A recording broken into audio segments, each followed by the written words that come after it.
أمي كم أهواها أشتاق لمرآها وأحن لألقاها وأقبل يمناها أمي كم أهواها. Apa yang naik kata Al-Quran?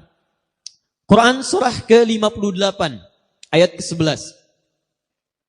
Ya ayyuhalladzina amanu idza qila lakum tafassahu fil majalis. Awas, ini ayat majlis dalam Al-Quran.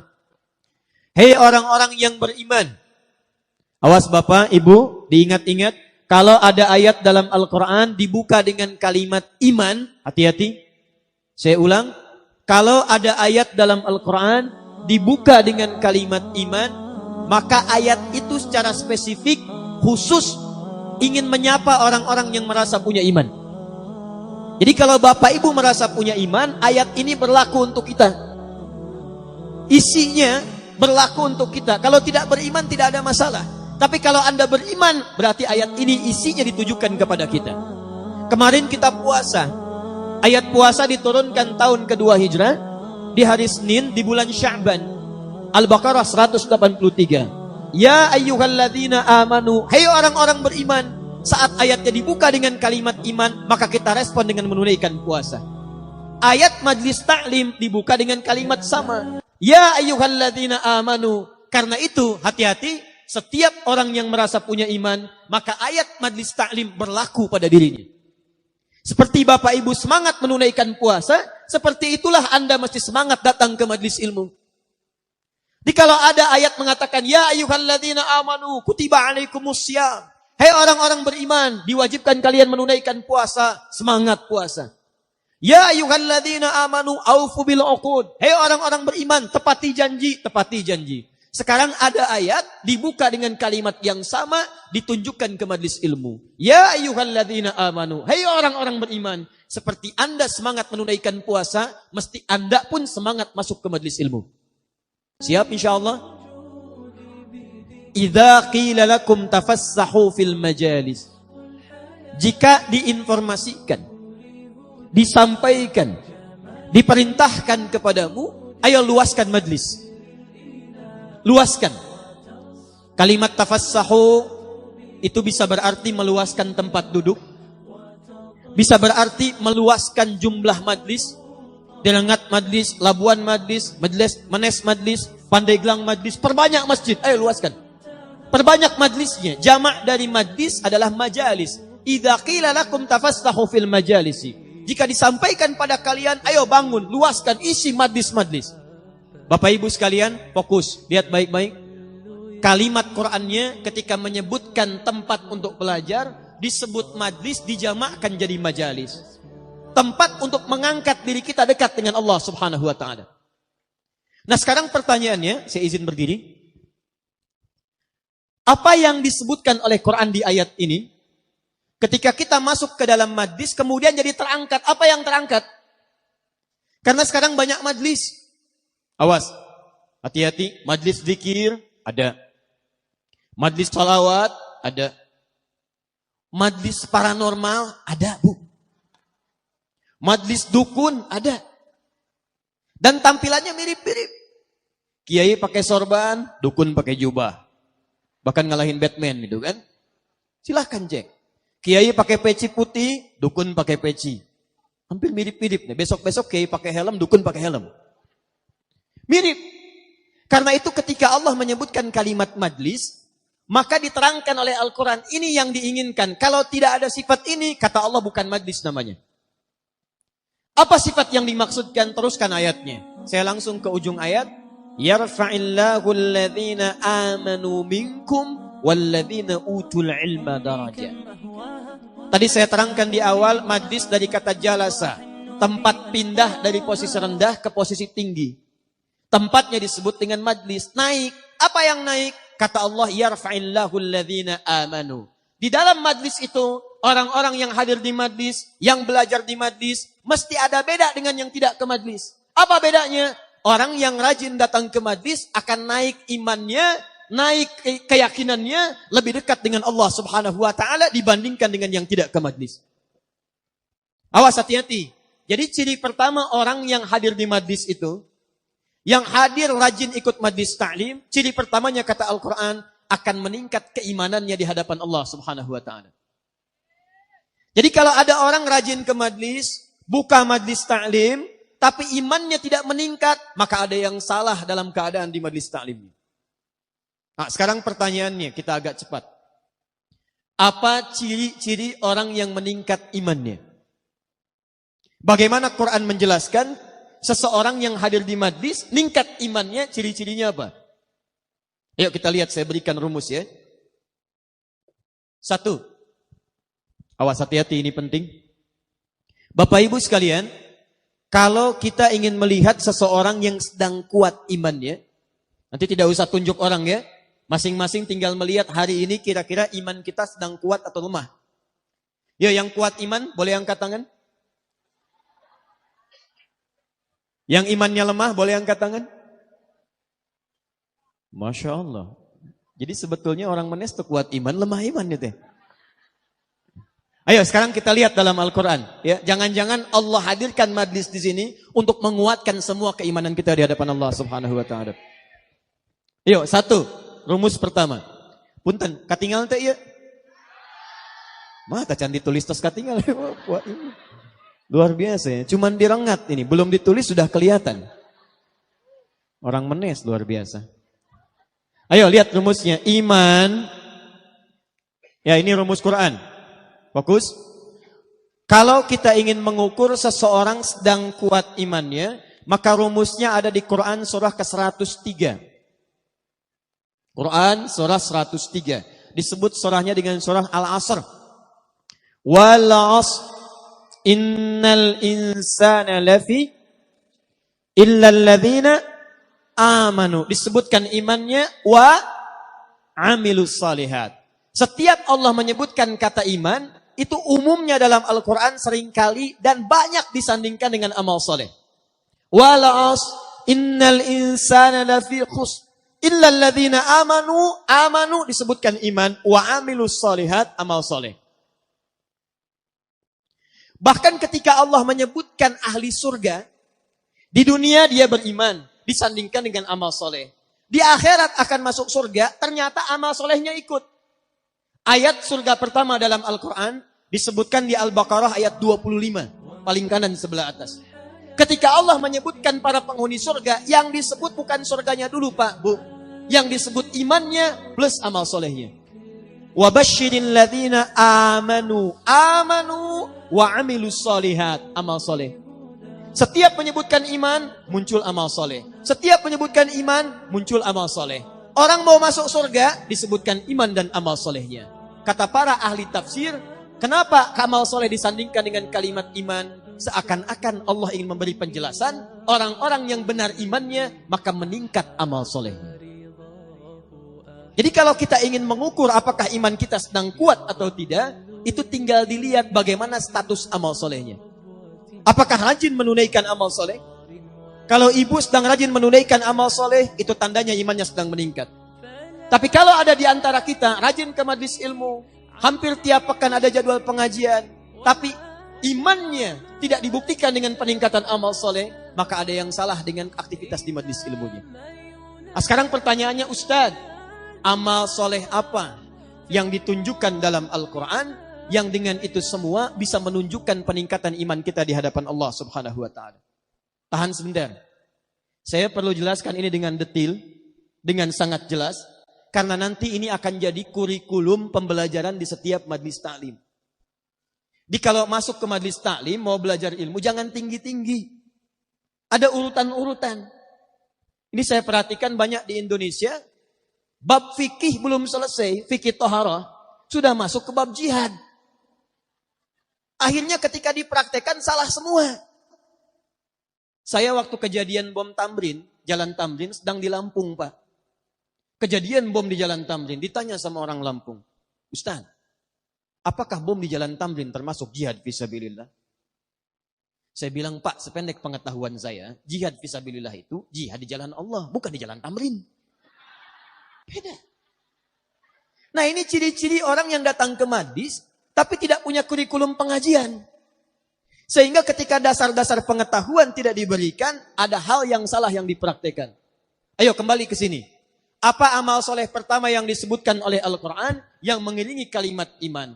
Nah, amal soleh inilah nanti yang diturunkan oleh setiap majlis ilmu, dikaji kemudian di setiap majlis untuk dipelajari bagaimana cara menunaikan amal ini secara benar. Satu, yuk kita pelan-pelan ya. Kalimat iman dan amal soleh pertama disebutkan di Quran surah kedua Al-Baqarah ayat ketiga sampai dengan ayat keempat. Nanti kita praktek. Alladzina yu'minuna bil ghaib wa yuqimunas shalah. Ini kalimat iman pertama. Orang takwa itu adalah orang-orang yang meningkatkan imannya kepada Allah yang gaib, walaupun tak nampak dalam pandangannya. Wa yuqimunas shalah. Perhatikan rumusnya. Setiap disebutkan kalimat iman, maka setelahnya amal soleh. Apa bentuk amal solehnya? Sekarang dirinci oleh Quran. Alladzina yu'minuna bil ghaib wa yuqimunas shalah. Satu. Awas. Orang-orang yang beriman kepada Allah itu, walaupun tidak nampak dalam pandangannya, maka dia akan buktikan imannya dengan cara menunaikan salat kepada Allah Subhanahu wa taala. Ketika salat disandingkan dengan iman, ini menunjukkan salat termasuk bagian dari amal soleh. Jadi kalau ada orang yang mengaku beriman kepada Allah, tapi dia tidak salat, maka ada yang salah dalam imannya. Awas, hati-hati. Kalau ada orang mengaku beriman kepada Allah, tapi dia tidak salat, maka ada yang salah kemudian dalam keimanannya. Semua yang mengaku manusia, maka turun perintah dari Allah. Kamu manusia? Ya, maka turun perintah untuk ibadah. Apa jenis ibadahnya? Salat. Quran surah 51 ayat 56. Wa ma khalaqtul jinna wal insa illa liya'budun. Tidak saya ciptakan jin dan manusia kecuali untuk ibadah kepada saya. Bagaimana cara ibadahnya ya Allah? Kamu beriman, kamu salat. Makanya mohon maaf ya, mohon maaf. Kambing tidak salat karena kambing tidak punya iman. Monyet tidak salat karena monyet tidak punya iman.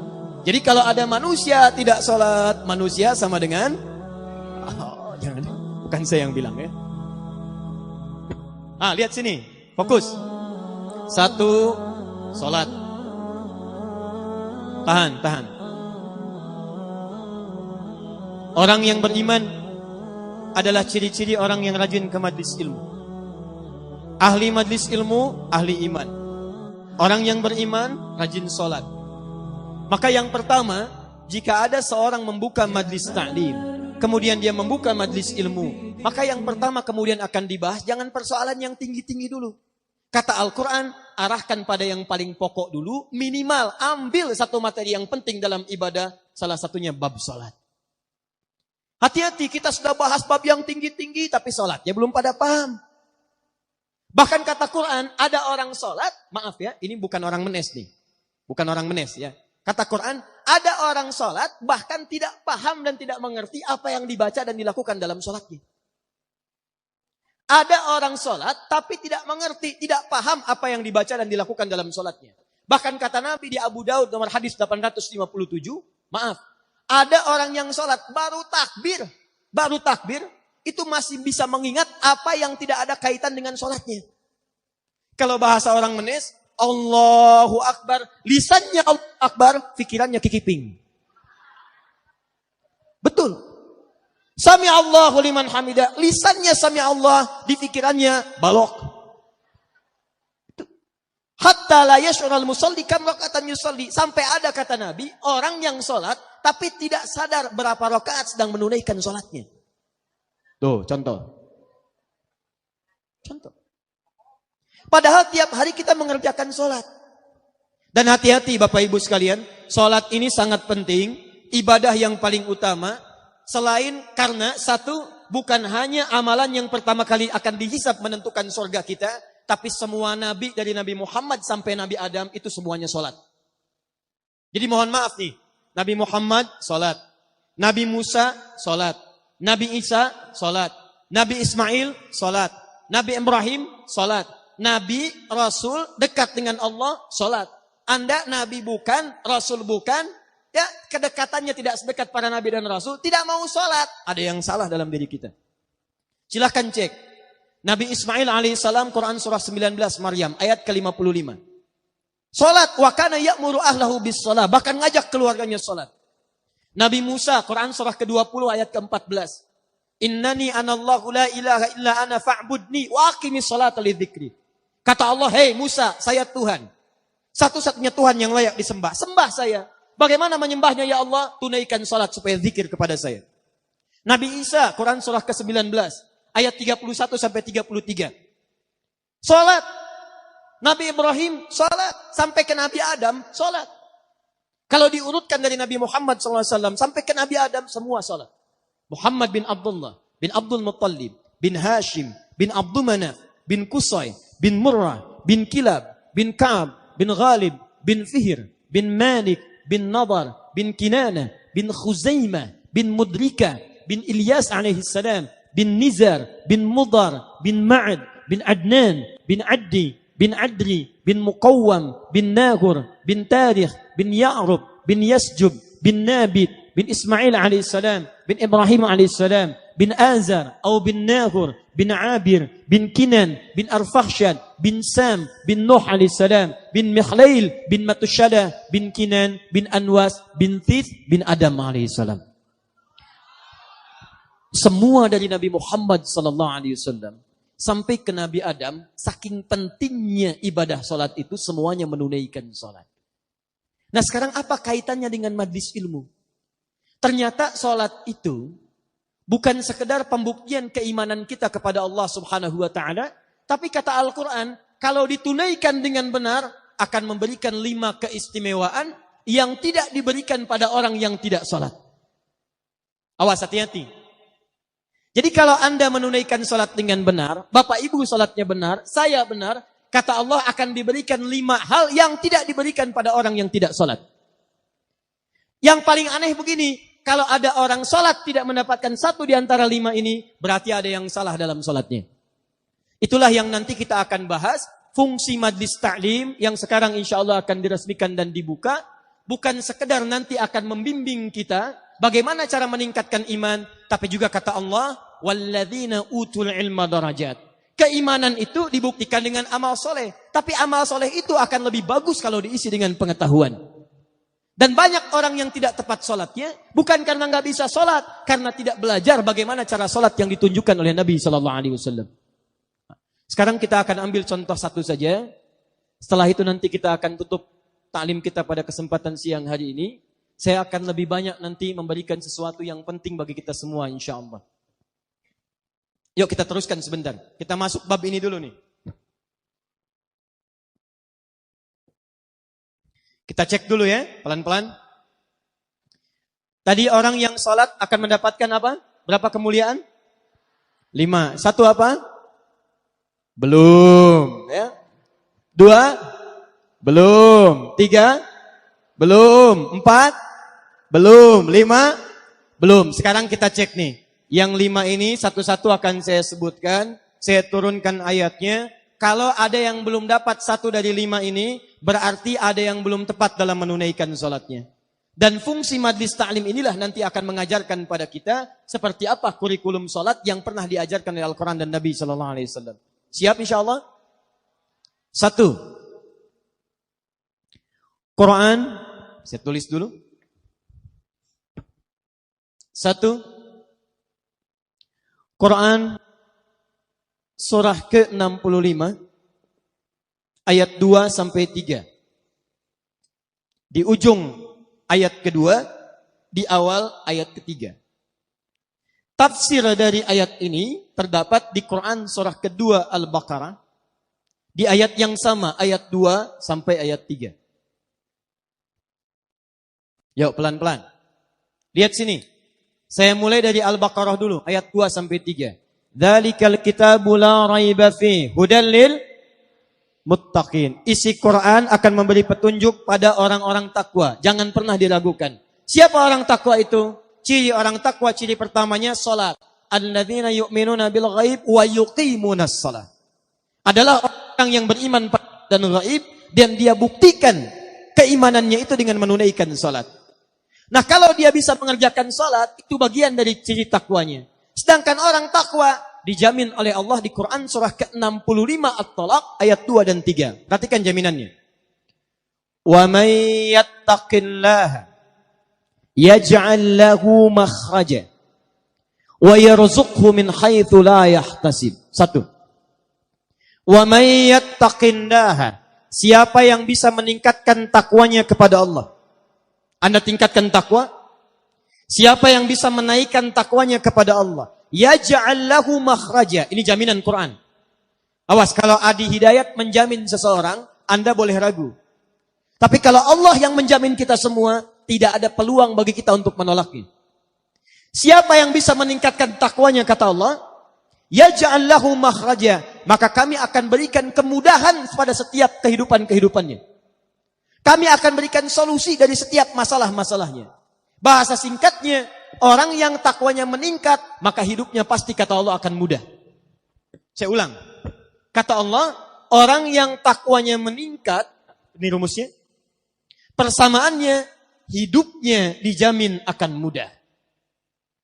Kerja mudah. Makan mudah. Minum mudah. Rumah tangga mudah. Mau meninggal mudah. Masya Allah. Orang capek-capek, kelepek. Ini bersin sekali, meninggal.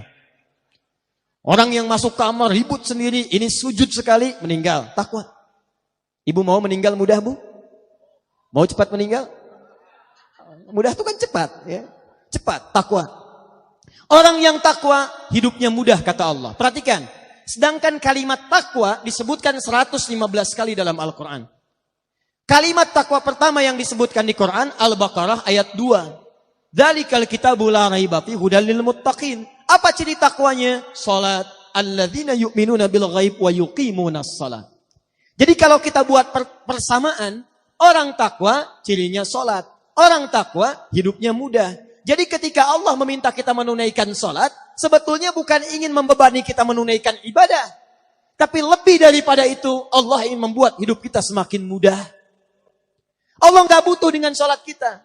Semuka langit dan bumi tidak sujud kepada Allah, tidak akan menurunkan status Allah sebagai Tuhan. Kita yang butuh, sebab ketika kita sholat, hidup kita jadi mudah. Tapi persoalannya, mohon maaf. Kalau ada orang sholat, hidupnya tidak jadi lebih mudah, berarti ada yang salah dengan cara menunaikan sholatnya. Wa yarzuqhu min haitsu la yahtasib. Bahkan kata Allah, rizkinya akan saya kirimkan dari sisi-sisi yang tidak dia duga. Jangankan orang kerja, ini ada orang baru berangkat kerja, makanannya sudah datang. Orang-orang mau kerja sulit nyari mobil.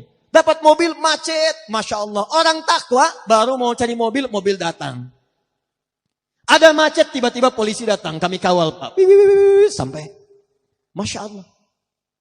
Orang takwa mengerjakan apapun kata Allah mudah. Rizki mudah, hidup mudah. Sekarang pertanyaannya, maaf, siapa yang tidak pernah sholat? Angkat tangan. Yang subuh sholat, angkat tangan. Yang zuhur sholat. Yang asar sholat. Yang maghrib sholat. Isya sholat. Sholat. Hidup mudah tidak? Kerja mudah? Makan mudah? Nikah mudah? Masya Allah. Belum. Baik, lihat baik-baik sekali lagi.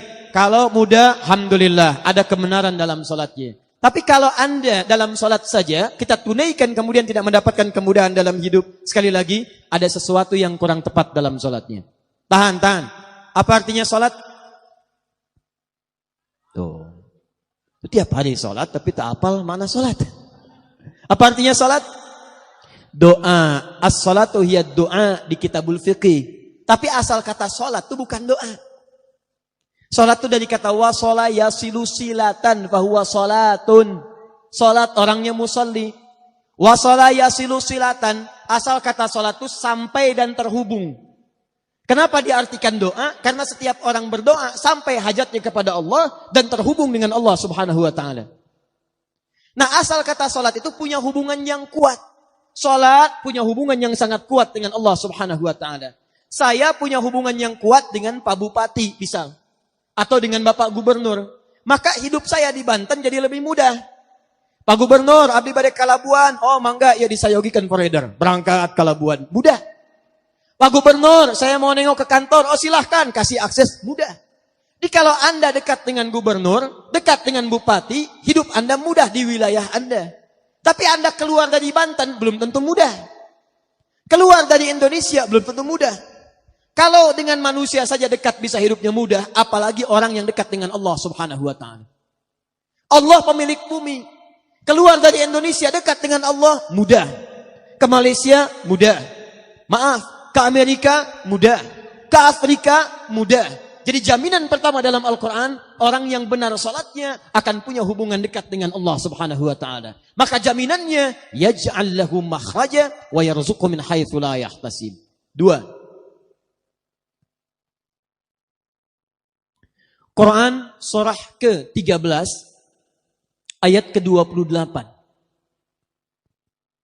Ditafsirkan dengan Quran surah ke-20 ayat ke-14. Ala bidzikrillahi tatma'innul qulub. Yakinkan pada dirimu kalau zikirmu benar kepada Allah, maka dampaknya ke hati akan tenang. Tahan. Yakinkan pada dirimu kalau zikirmu itu benar kepada Allah, maka dampaknya ke hati akan tenang. Bapak Ibu sekalian, ayat Quran surah ke-13 Ar-Ra'd ayat ke-28 menyampaikan orang yang zikirnya benar, itu hatinya akan cenderung tenang. Sedangkan dalam Al-Quran, di antara makna zikir itu artinya sholat. Pak, Bapak pasca sholat, subhanallah, subhanallah, alhamdulillah, itu zikir. Dalilnya Quran surah ke-4 ayat 103. Ibu ba'da sholat berdoa, Allahumma rabbana atina fid dunya hasanah. Doa, itu zikir. Dalilnya Quran surah ke-7 ayat ke-205. Wadhkur rabbaka fi nafsika tadarruan wa khifatan wa dunal jahri minal qaul. Saat kita berdoa, ya Allah, ya Allah, ya Allah, itu zikir. Baca Quran. Ba'da salat Anda baca Quran. Al-Ikhlas, Al-Falaq, An-Nas, ayat kursi, 5 ayat pertama Al-Baqarah. Itu semua zikir. Dalilnya Quran surah ke-15 ayat ke-9. Inna nahnu nazzalna dzikra wa inna lahu lahafizun. Kami turunkan Al-Quran sebagai zikir. Jadi kalau kita selesai salat, qul huwallahu ahad, qul a'udzu birabbil falaq, qul a'udzu birabbin nas, Allahu la ilaha illa huwal hayyul qayyum. Itu kita sedang berzikir pada Allah Subhanahu wa taala. Penghafal Quran berzikir. Bahkan orang yang hafal Quran, zikirnya 4 kali lipat dibandingkan dengan orang-orang biasa. Karena hafalan Quran disebutkan oleh Quran 4 kali dibandingkan dengan bacaannya saja. Quran surah 54 ayat 17. Ayat 22, ayat 32, ayat ke-40. Walaqad yassarnal Qur'ana lidzikri. Kami telah mudahkan Al-Quran untuk dihafalkan. Menghafal Quran, bahasa Qurannya bukan hifzi, tapi zikri. Jadi orang yang sedang menghafal Quran sedang zikir. Bismillahirrahmanirrahim. Subhanalladzi asra bi'abdihi laylan minal masjidil haram. Zikir. Alhamdulillahilladzi anzala ala 'abdihil kitab. Zikir. Sampai ke An-Nas. Tapi tahukah Anda, puncak zikir itu ada pada sholat. Kenapa puncak zikir disebut dengan sholat? Karena sholat menghimpun semua jenis zikir yang tadi disebutkan. Anda selesai sholat mengucapkan Allahu Akbar, Allahu Akbar, Subhanallah, Alhamdulillah. Dalam sholat bukankah Anda bacakan itu? Anda memulai sholat Allahu Akbar. Mau ruku, Subhana rabbiyal azim wa bihamdi. Sujud subhana rabbiyal a'la. Kalimat-kalimat zikir yang biasa disebutkan muncul dalam salat. Baca Quran itu zikir. Bukankah dalam salat baca Quran? Al-Fatihah itu Quran. Setelah baca Al-Fatihah kita baca Quran. Berdoa itu zikir. Bukankah salat disebut dengan doa? Ruku, doa. Duduk di antara 2 sujud, doa. Jadi kalau ada orang berzikir saja baca Quran bisa tenang, maka orang salat Quran surah ke-20 ayat ke-14. Innani anallahu la ilaha illa ana fa'budni wa aqimis salata li dzikri. Kata Allah, tunaikan salat sebagai zikir kepada saya. Orang yang zikir itu hatinya tenang. Jadi kalau ada orang salat menghimpun semua jenis zikir, belum tenang hatinya, ada yang salah dalam salatnya. Jadi mohon maaf Bapak Ibu sekalian, baca Quran saja, kalau benar bacanya kata Allah, itu hatinya tenang. Ibu kalau nggak percaya silakan Bu ya. Akhir bulan sedang gelisah. Uang belanja belum datang. Belum gajian. Gelisah. Kata Quran gampang. Tidak usah mengeluh. Jangan bikin status. Ini gaji belum turun nulis di Facebook. Belum gajian. Tungguin komennya. Buang-buang waktu. Kata Allah kalau hati ingin tenang, ada 5 amalan di antaranya tadi. Baca Quran, buka mushaf, ambil wudhu, baca Quran. Saat Anda baca Quran, seketika ketenangan diberikan kepada kita. Tapi ada yang hebat. Ada satu amalan yang menghimpun semua jenis zikir. Quran dihimpun, zikir bacaan kalimat thayyibah dihimpun, hafalan Quran dihimpun. Apa itu? Salat. Jadi kalau bapak dan ibu sehari minimal 5 kali salat, tapi tidak memberikan ketenangan pada jiwa kita, itu ada yang salah dalam salatnya. Ada yang tidak tepat dalam penunaiannya. Hati-hati, hati-hati. Nanti kita akan bahas satu-satu caranya. 3. Saya agak pelan-pelan ya. Awas, awas. Kadang-kadang ketenangan itu penting. Dan nanti ada pembahasan khusus. Kadang-kadang orang yang punya harta, itu dibandingkan dengan yang mendapatkan ketenangan jauh nilainya. Kadang-kadang ketenangan lebih penting dibandingkan harta yang dipegang. Saya tanya ibu deh, Bu, ibu pilih mana? Kaya tapi gelisah atau miskin tapi tenang? Sudah, nggak ada pilihan ketiga, nggak usah maksa. Kaya tapi gelisah atau miskin tapi tenang? Tuh. Ayo ya orang rengat pilihan ketiga. Sudah pindah 3. Sakit tapi tenang atau sehat tapi gelisah? Oh, ya. Anggar we katilu ini. Sudah 3. Saya percepat saja lah. Agak cepat karena ini masih mukaddimah nih, kita belum mulai. Belum mulai kita, saya belum serius ini. Sampai jam berapa Pak? Pak Amin? Ayo mang kata bodoh, saya mah jam 12 pulang. Sudah 3. Saya cek dulu. Tadi kalau orang sholatnya benar, 1 apa? Hidupnya mudah. 2 apa? Hatinya tenang. 3. Orang yang sholatnya benar, itu dijamin oleh Al-Quran, doanya akan cepat dikabulkan oleh Allah Subhanahu Wa Taala. Sudah, tidak cukup dengan amin. Lihat dulu. Ibu anaknya mau sekolah, berdoa. Ada yang mau menikah, berdoa. Ada yang cari kerja, berdoa. Awas, awas. Kalau Anda tiap hari menunaikan sholat, tapi doanya telat terjawab, maka ada yang harus dicek dalam sholatnya. Karena orang yang sholatnya benar, itu Masya Allah, mohon maaf, jangankan doa biasa.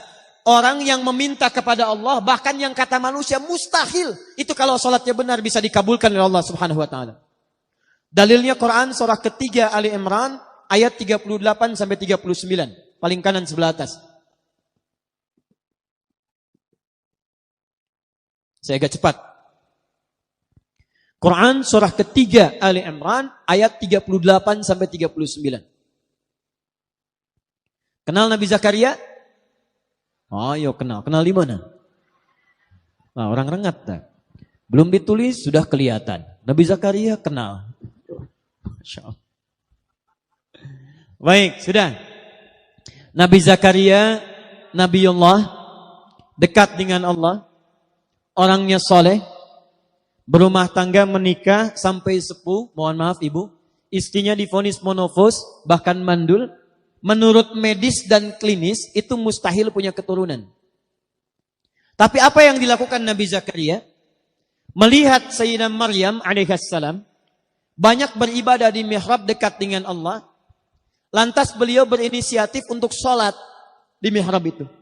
Perhatikan sholat. Dalam sholatnya memohon kepada Allah. Di mihrab sholat minta kepada Allah. Nanti kita akan lihat. Apa yang terjadi? Kita baca ayatnya. Hunalika da'a Zakaria Rabbah. Di mihrab itulah Nabi Zakaria berdoa kepada Allah Rabbnya. Qala Rabbi habli min ladunka dzurriyyatan thayyibah. Ia memohon, ya Allah, mereka mengatakan manusia saya tidak akan mungkin punya keturunan.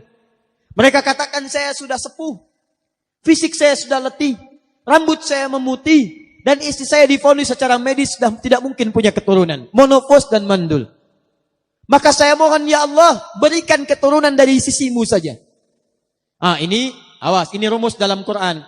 Kalau bapak ibu nanti mendapatkan gambaran dari manusia, ada tetangga, ada dokter, ada macam-macam mengatakan ini mustahil pak. Ini nggak bisa bu. Maka tafsir dari ayat ini ingin mengatakan, kalau manusia sudah mengatakan terbatas, tidak bisa, maka tinggalkan pendapat manusia, minta kepada Allah Subhanahu wa taala. Bagaimana cara mintanya? Lihat Nabi Zakaria. Qala rabbi habli min ladunka dzurriyyatan thayyibah innaka sami'ud du'a. Ya Allah, manusia mengatakan saya enggak mungkin punya keturunan. Saya mohon darimu saja ya Allah yang tidak punya batas dalam kuasa. Engkau pasti mendengar doa saya. Kalau pada yang maha mendengar saja tidak dikabulkan, kepada siapa lagi saya mesti minta? Nah, yang paling menarik, Nabi Zakaria itu mintanya dalam keadaan apa? Apakah sedang duduk? Apakah sedang makan? Apakah sedang tiduran? Lihat ayat 39 nih. Begitu selesai berdoa, perhatikan, selesai berdoa, tiba-tiba turun malaikat. Fanadathul malaika wa huwa qa'imun yusalli fil mihrab.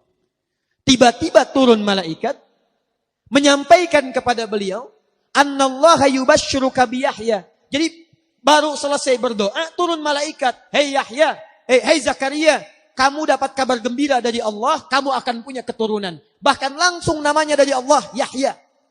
Dari kata Al-Hayyu, artinya hidup. Yang mustahil kata manusia, lahir dari rahim seorang perempuan yang menopos dan mandul bayi yang hidup. Kata Allah, bagi saya nggak ada yang mustahil. Jadi hidup. Kapan dia berdoanya? Wa huwa qa'imun yusalli fil mihrab. Ternyata beliau berdoanya masih berdiri dalam sholatnya. Nabi Zakaria sholat bu. Berdoa kepada Allah. Sholatnya belum tuntas. Perhatikan dahsyatnya. Sholatnya belum selesai, doanya sudah dikabulkan. Belum selesai sholatnya. Kata Quran, qa'imun yusalli. Beliau masih berdiri dalam sholatnya. Sholatnya belum tuntas. Minta kepada Allah dalam sholat. Sholatnya belum salam, belum selesai. Baru selesai berdoa, langsung dikabulkan. Ini orang sekarang. Sholat sudah tuntas. Dalam sholat minta, Rabbik firli, warhamni, wajburni. Sampai minta ke-7 sampai 8 permintaan. Sujud minta lagi. Berdiri minta lagi. Ruku minta lagi. Bahkan setelah sholat pun masih minta.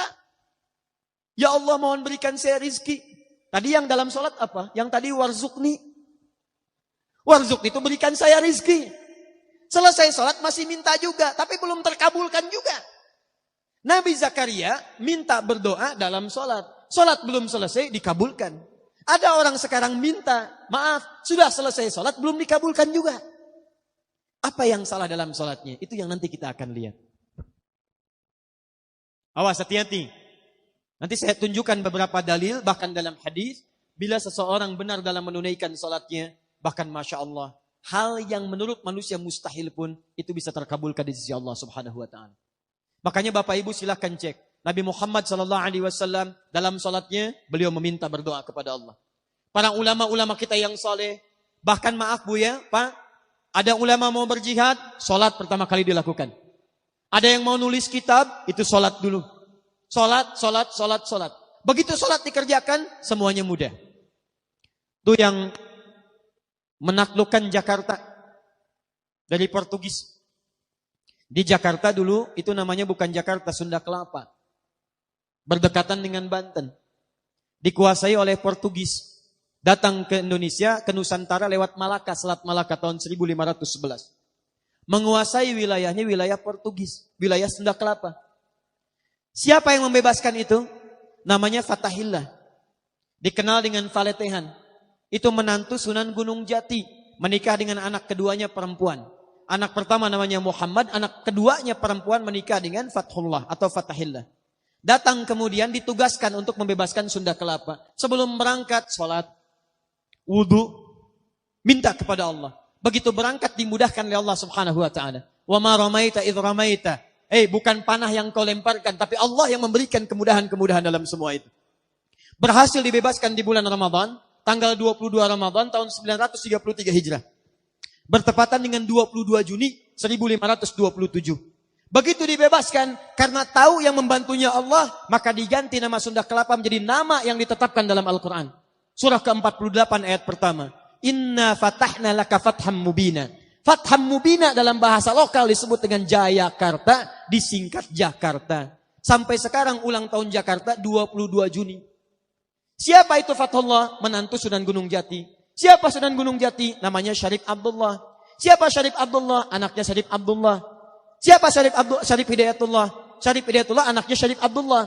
Syarif Abdullah anaknya Ahmad Jumadil Kubra. Siapa si Ahmad Jumadil Kubra? Satu di antara 9 wali yang pernah menyampaikan risalah dakwah di Nusantara. Beliau punya 2 orang anak. Satu Syarif Abdullah, yang kedua Maulana Ishaq.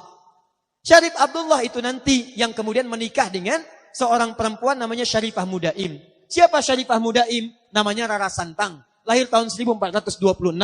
Dia punya kakak namanya Walang Sungsang. Ganti nama jadi Abdullah Iman. Lahir tahun 1423. Siapa bapaknya? Bapaknya namanya Prabu Siliwangi. Menikah dengan siapa? Nyai Subang Larang. Siapa Nyai Subang Larang? Muridnya Syekh Hasanuddin. Siapa Syekh Hasanuddin? Pernah belajar ilmu Quran di Mekah. Mekah dikenal dengan Ummul Qura, maka dikenal dengan Syekh Qura. Di mana tempatnya? Di Karawang. Dari situ kemudian ditugaskan pulang ke kakeknya Prabu Siliwangi. Diberikan wilayah di Gunung Jati, dikenal dengan Sunan Gunung Jati. Punya menantu Fathullah, datang membebaskan Sunda Kelapa. Dikirimkan saudaranya Syekh Maulana Hasanuddin. Kemana? Ke Banten. Sampai sekarang kemudian jadi kampus di wilayah Serang. Nyambung. Anak keduanya Maulana Ishaq. Dari Maulana Ishaq tadi melahirkan siapa? Melahirkan Kyai Haji Ahmad Dahlan, pendiri Muhammadiyah. Tanggal 18 November tahun 1912. Saudaranya Kyai Haji Hasim Asy'ari mendirikan Nahdlatul Ulama disingkat dengan NU. Tanggal 31 Januari tahun 1926. Jadi NU dengan Muhammadiyah itu bersaudara pendirinya. Berasal dari Ahmad Jumadil Kubra. Siapa Ahmad Jumadil Kubra? Keturunan dari Ali Zainal Al-Kabir. Siapa Ali Zainal Al-Kabir? Keturunan Ali Zainal Abidin. Siapa Ali Zainal Abidin? Dari Al-Husain. Al-Husain adiknya Al-Hasan. Al-Hasan anaknya Ali bin Abi Thalib. Suaminya Fatimah Az-Zahra, putri Rasulullah sallallahu alaihi wasallam. Masih nyambung. Jadi saya kembalikan ya. Nah, nyampe kadinya teteh. Yuk ulangi deh. Jadi kalau orang sholatnya benar, orang sholatnya bagus, kita kembalikan ke awal, maka doa-doanya akan cepat dikabulkan oleh Allah Subhanahu wa Ta'ala. 4. Saya agak cepat. Orang yang sholatnya benar, maka akan dijamin langsung oleh Al-Quran. Hati-hati. Saya ulang.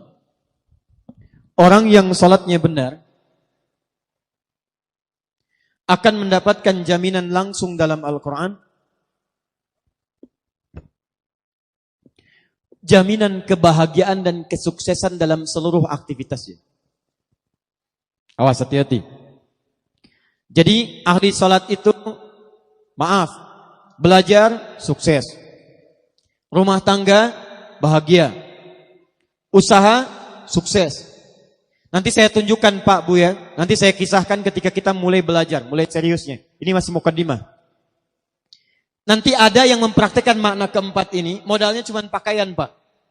Modal pakaian, oleh Nabi diberikan pendidikan sholat. Begitu dipraktekkan sholatnya, datang ke Madinah, 3 bulan langsung jadi orang nomor 3 paling kaya di kota Madinah. Mempraktekkan makna sholat. Ya, ini ada di Quran, surah ke-23, ayat 1 sampai dengan 2. Saya ulang.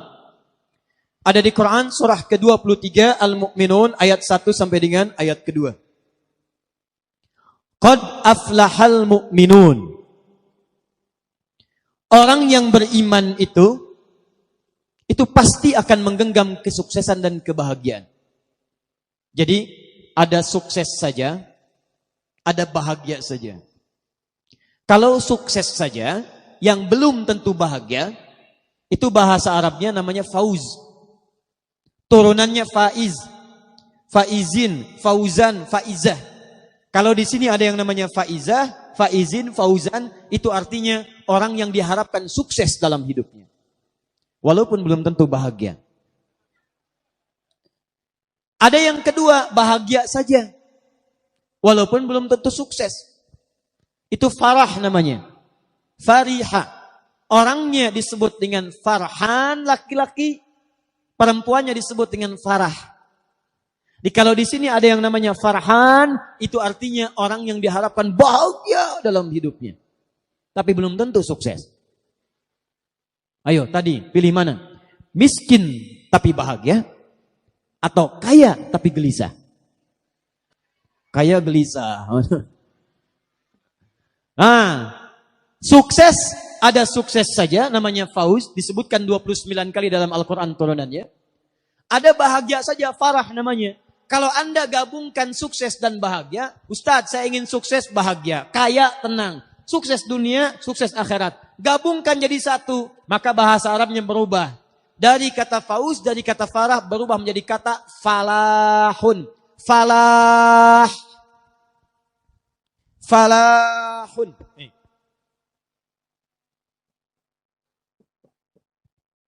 Falah, sukses dan bahagia. Lihat sini. Kalau kita kemudian menggenggam kesuksesan itu, kita pegang, ambil. Baik, kalau orang sudah sukses ingin dilepaskan tidak? Kalau orang sudah sukses ingin berubah jadi tidak sukses tidak? Tidak. Kalau orang sudah bahagia ingin sedih tidak? Maka orang yang sudah sukses, sudah bahagia, umumnya ingin terus menggenggam itu dan tidak ingin dilepaskan. Kalau Anda ingin terus mendapatkan itu dan tidak ingin dilepaskan, maka bahasa Arabnya di ilmu sharaf, tambahkan hamzah di awal katanya. Falahun, tambah hamzah begini. Pindahkan harokat ini, fa kepada harokat hamzah, a. Yang ini mati, sukun. Kalau hamzah muncul, maka di imla, ilmu imla, alifnya dibuang ini. Maka berubah kalimatnya dari falah jadi aflah. Aflah itu orang yang menggenggam kesuksesan dan kebahagiaan. Kata Allah, qad aflahal mu'minun. Quran surah ke-23 ayat 1 dan 2. Sungguh orang yang beriman itu pasti menggenggam kesuksesan dan kebahagiaan. Jikalau bapak ibu beriman, imannya benar, pasti sukses. Anda pengusaha beriman, sukses. Apa buktinya? Utsman beriman, Abu Bakar beriman, Abdurrahman Auf beriman. Mereka pengusaha, sukses. Anda politisi, Anda birokrat, Anda diplomat beriman, sukses. Apa buktinya? Ammar bin As, Muawiyah bin Abi Sufyan, sukses. Anda guru, Anda dosen, Anda pengajar, Anda beriman, sukses. Siapa buktinya? Ali bin Abi Thalib, Al-Kindi, Al-Farabi, Al-Ghazali, Al-Khawarizmi, Al-Battani, sukses.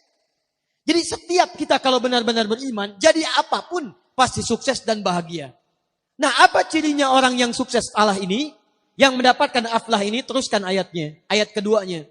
Ternyata amalannya, orang sukses ini bukan kerja keras saja, bukan belajar keras saja, tapi amalan pertamanya, alladzina hum fi salatihim khashi'un. Yaitu orang-orang yang saat menunaikan salat, dia serius dan khusyuk menunaikan salatnya. Makanya saat kita dipanggil sholat, Pak, Ibu, tolong ya, maaf nih. Sebelum sholat kan ada panggilan dari masjid. Apa panggilannya namanya? Adzan. Dalam adzan, hayya 'alas shalah, ayo sholat, ayo sholat, ayo sholat. Bapak Ibu tanya, kenapa ya Allah saya sholat? Teruskan, hayya 'alal falah. Saya ngajak kalian sholat, kata Allah. Saya nggak butuh sholatnya, cuman kalian butuh bahagia. Di rumah tangga butuh bahagia. Di kantor butuh bahagia. Kamu butuh sukses. Dengan sholat saya berikan kebahagiaan. Dengan sholat saya anugerahkan kesuksesan. Jadi kalau ada di antara kita sholat tiap hari nggak sukses-sukses. Ngelamar anak orang lain tidak sukses. Sudah menikah tidak bahagia. Jadilah jomblo sengketa. Sekarang jomblo dibagi 3. Ada jomblo syariah, ada jomblo fisabilillah, ada jomblo sengketa. Sukses. Nah itu bahasanya lain nantilah. Ada yang kedua, sudah menikah tidak bahagia. Ada yang hebat di kantor jadi juara, di rumah tangga menjadi pecundang. Ada yang bahagia di rumah tangga, di kantor tidak berhasil. Kalau tidak sholat, tidak usah dipikirkan. Ini sholat, tapi tidak mendapatkan itu. Ada yang salah dalam sholatnya. 5 terakhir. Punten, tapi terakhir ini terakhir pembukaan, mukaddimah. Belum mulai kita. Kita belum mulai. Sampai jam 2 insya Allah. Sudah. 5. Masih semangat insya Allah? 5. Orang sholat, maaf. Pasti jadi orang baik. Baik. Bahasa rengatnya bager. Nah. Sudah. Saya ulangi. Orang sholat pasti jadi orang baik. Pelan-pelan. Tahan sebentar. Yuk kita lihat keterangannya dalam Al-Quran.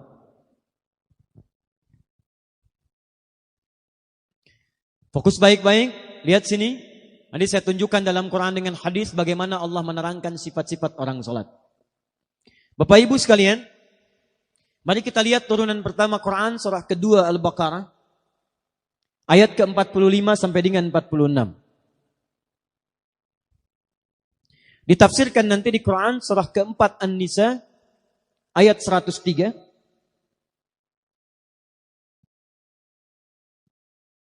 Dicontohkan di beberapa ayat di Quran, seperti Quran surah ke-49 ayat 11 sampai dengan 12. Saya bacakan ayatnya dulu, Al-Baqarah ayat ke-45 sampai 46. Wasta'inu bis-sabri was-salah wa innaha lakabiratun illa 'alal khashi'in. Dan jika Anda punya persoalan, jika Anda punya permintaan, maka mintakanlah pertolongannya kepada Allah. Sabar dengan sabar. Jadi kalau sedang punya masalah, kata Allah jangan mengeluh. Awas, hati-hati. Kalau diturunkan masalah, kita mendapatkan ujian, maka kalimat Qur'annya jangan mengeluh. Tidak ada satupun ayat Qur'an memerintahkan kita mengeluh. Kalau ada ayat Qur'an satu ayat saja meminta kita mengeluh, maka saya akan jadi orang pertama yang mengeluh. Kata Quran, kalau Anda sedang punya masalah, sabar. Terima dulu. Karena Allah tidak mungkin menitipkan ujian kecuali kita sanggup menjalaninya. Rumusnya Quran surah kedua Al-Baqarah ayat 286. La yukallifullahu nafsan illa. Allah tidak akan menguji seorang hamba kecuali sanggup menjalaninya. Jadi kalau sekarang Bapak Ibu sedang punya masalah, masalahnya berat, susah, itu artinya cuman Bapak yang sanggup menjalaninya. Cuman ibu yang bisa, yang lain tidak bisa. Makanya diberikan kepada ibu, bukan pada yang lain. Jangan katakan, ya Allah, kenapa mesti saya? Why me? Kata Allah, why not? Kenapa tidak? Kamu yang sanggup, yang lain tidak. Tapi yang menarik, perhatikan. Wassalah. Lalu tunaikan salat. Bangun hubungan baik dengan Allah subhanahu wa ta'ala.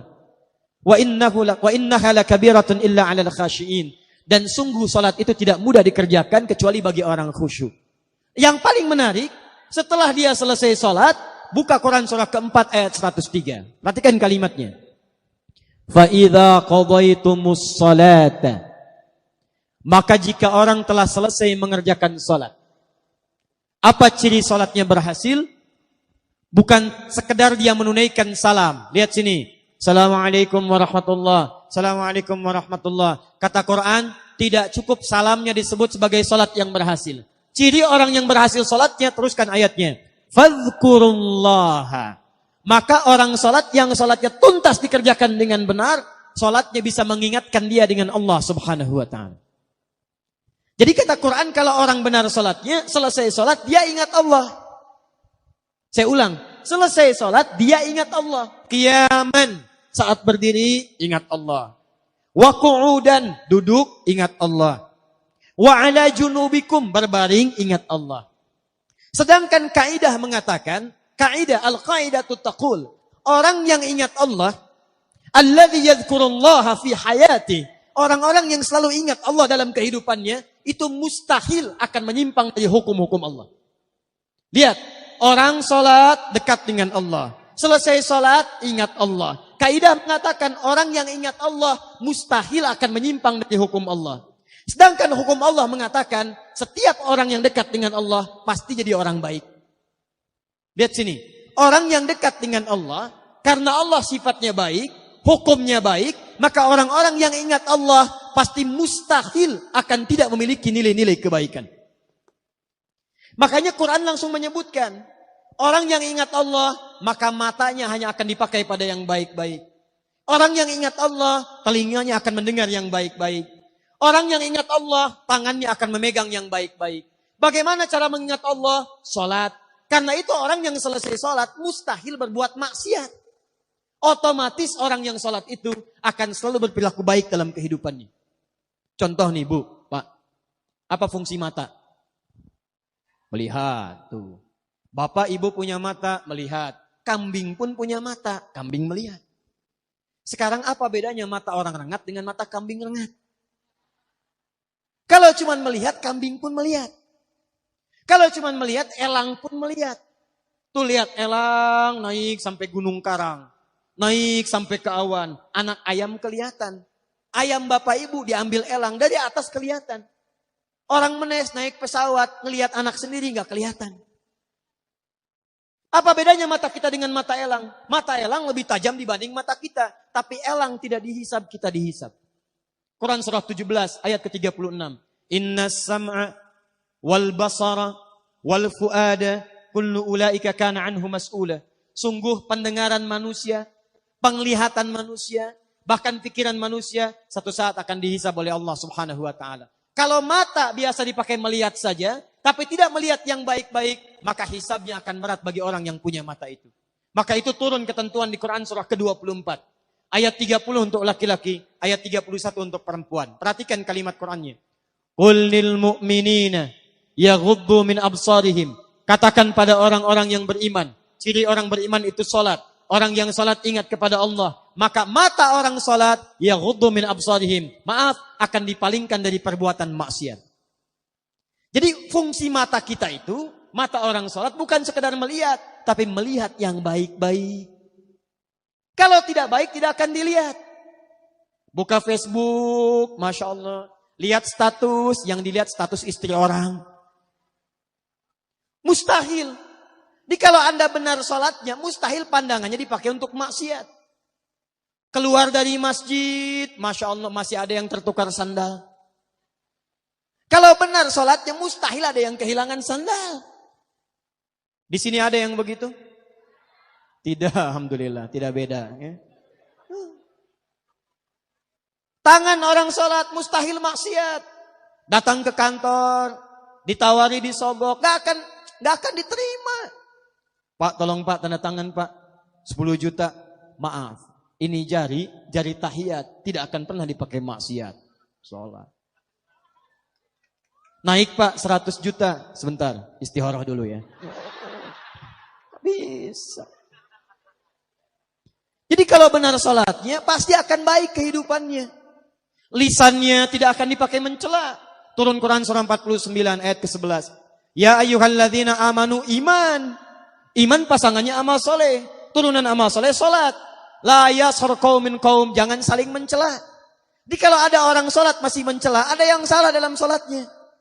Ini belum sholat sudah dicela imamnya. Siapa imamnya? Oh si fulan. Bunga.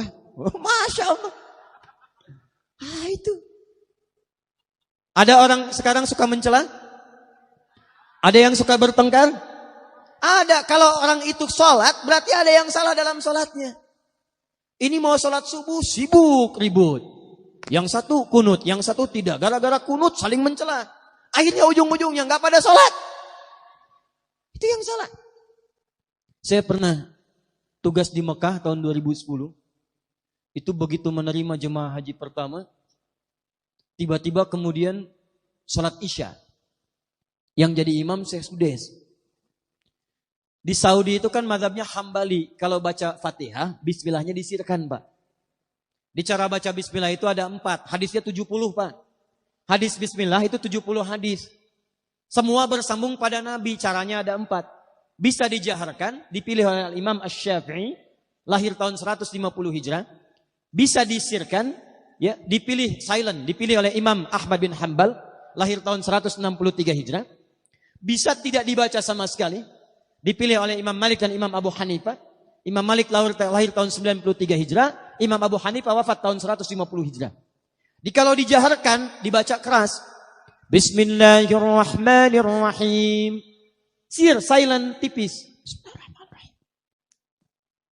Jadi kalau silent, tidak usah dikencangkan. Ini silent, sir, tapi ditempelkan ke mic. Bismillahirrahmanirrahim. Itu sama dengan jahar. Bisa tidak dibaca sama sekali. Alhamdulillahi Rabbil Alamin. Jamaah pertama Indonesia datang ke Mekah. Salat dipimpin Syekh Sudes, mazhabnya Hambali, bismillahnya sir. Bismillahirrahmanirrahim.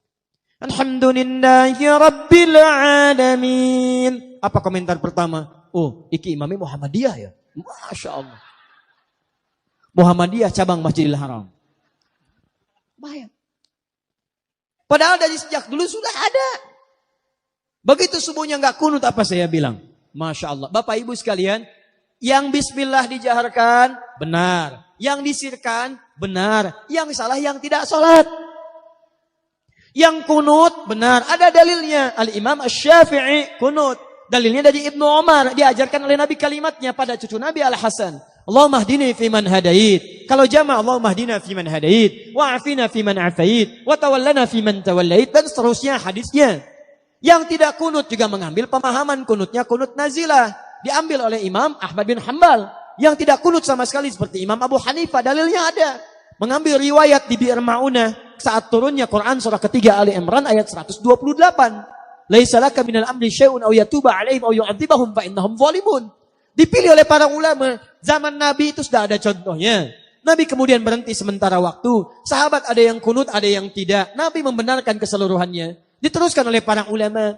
Imam Syafi'i memilih kunut subuhnya. Imam Ahmad kunutnya nazilah. Imam Abu Hanifah tidak kunut. Imam Malik kunut subuh. Kunutnya sebelum ruku disirkan. Yang kunut dibenarkan oleh Nabi. Yang tidak kunut pun dibenarkan oleh Nabi. Yang tidak dibenarkan yang tidak sholat subuh. Jadi kalau ada di Menes tidak pada ke masjid gara-gara kunut dan tidak. Berarti ada yang salah itu.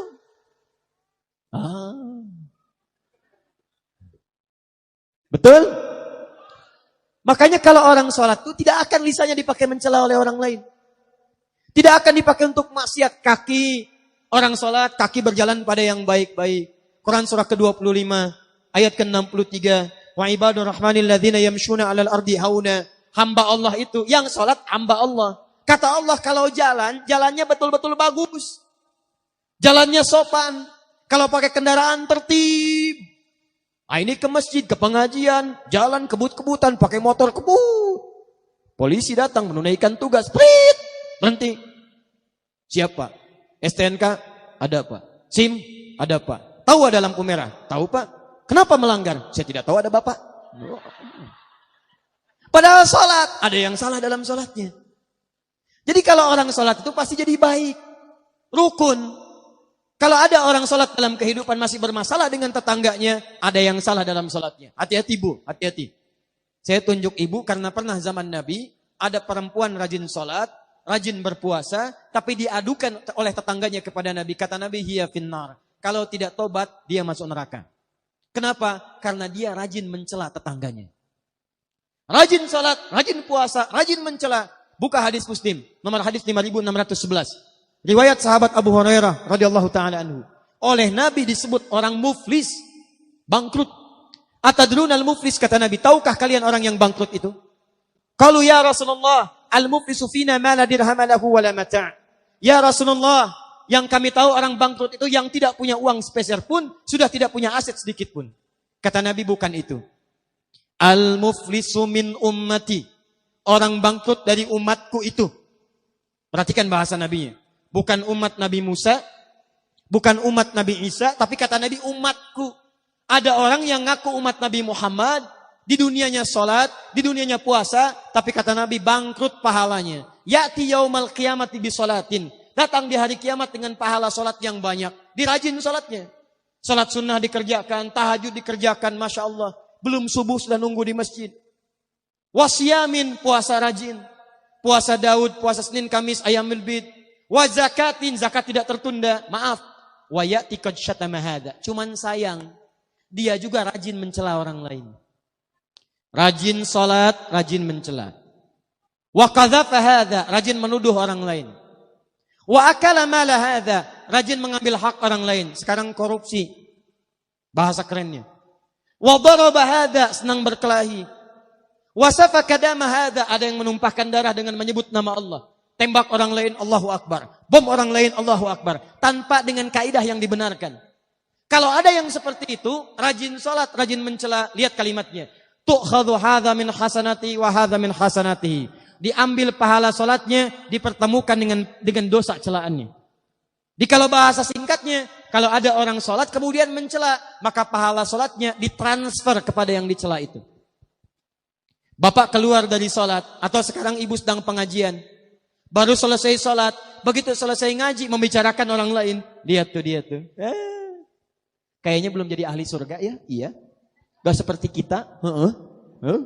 Itu saat membicarakan ibu itu, pahala taklim ibu pindah langsung kepada yang dibicarakan. Saya tidak Ustaz, alhamdulillah, tidak seperti ibu itu tuh. Sama. Tuh. Pindah. Jadi kalau orang sholatnya benar, maaf, rajin datang ke pengajian, ada di majlis ilmu, maka 5 hal ini akan didapatkan. Mudah hidupnya, tenang hatinya, doa cepat dikabulkan, sukses dalam kehidupan, dan baik dalam perilakunya. Ayat spesifik tentang ini langsung diturunkan di Quran surah ke-29 ayat ke-45. Innas sholata tanha. Sumber keburukan cuma 2. Kalau tidak fahsya itu mungkar. Fahsya keburukan yang datang lewat syahwat. Pornografi, porno aksi, LGBT. Laki-laki jadi perempuan, perempuan jadi laki-laki. Itu fahsya. Fahsya. Awas hati-hati. Mungkar keburukan yang bersumber dari nafsu perut dan akal. Mencuri itu mungkar. Berbohong itu mungkar. Berselisih itu mungkar. Membunuh itu mungkar. Korupsi itu mungkar. Jadi mustahil ada perilaku sholat bisa berbuat maksiat. Mustahil. Jelas sampai sini? Paham? Nah, sekarang pertanyaannya, ada orang sholat yang setelah sholat korupsi? Coba lihat sekarang tuh. Sebelum masuk persidangan pakai dasi. Begitu di sidang pakai peci. Tangan pegang tasbih. Baik, hati-hati. Sebelum pilkada jarang ke masjid. Begitu pilkada ke masjid. Nyumbang ke masjid. Tidak kepilih, tarik lagi sumbangannya. Ada yang begitu? Ada. Sholat rajin, maksiat jalan. STMJ. Sholat terus, maksiat jalan. Baik. Kalau ada yang seperti itu, berarti ada yang tidak tepat dalam sholatnya. Pasti ada yang salah. Karena di zaman Nabi semua orang sholat berubah jadi orang baik. Kenal Abu Jahal? Ayo kenal. Abu Lahab? Jahiliyah. Tidak pernah sholat. Makanya tetap Abu Jahal. Makanya tetap Abu Lahab. Tapi lihat, Umar tadinya keras.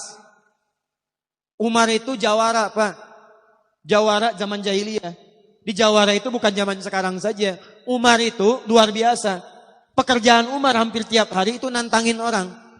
Siapa yang berani dengan saya bertemu di Bukit A. Tapi sebelum datang duel dengan saya, pamit pada ibu yang telah melahirkannya. Karena dia akan pulang tanpa nama. Umar. Tapi begitu dia masuk Islam, hasuna Islamu, bagus keislamannya, menunaikan sholat, Allahu Akbar. Jadi pembela Nabi nomor 1. Kerasnya berubah jadi tegas. Jauhnya berubah jadi perhatian. Semua orang-orang yang masuk Islam zaman jahiliyah. Jahiliyah kenapa disebut jahiliyah? Karena tidak kenal dengan kebaikan. Mabuk tiap hari, Pak. Jadi kalau ada yang sekarang mabuk, dia ketinggalan zaman, telat. Karena orang jahiliyah sudah duluan mabuk. Jadi kalau di Menes masih ada yang mabuk, sampaikan pada orang itu, kamu telat. Kamu ketinggalan zaman. Karena zaman jahiliyah sudah ada yang mabuk.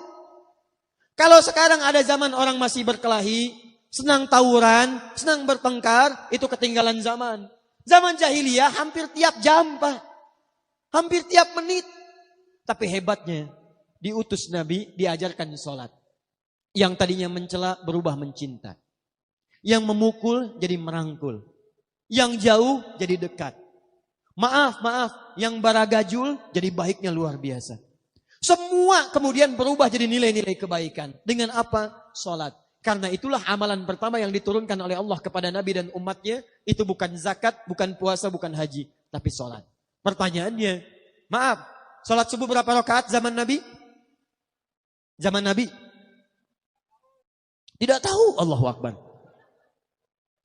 Sholat subuh berapa rakaat zaman Nabi? 2, baik. Sholat maghrib? Sholat asar? Sholat isya? Sholat zuhur? Baik, zaman sekarang berapa rakaat sholat subuh? 2. Sholat maghrib? Sholat isya? Jadi rakaatnya berubah tidak?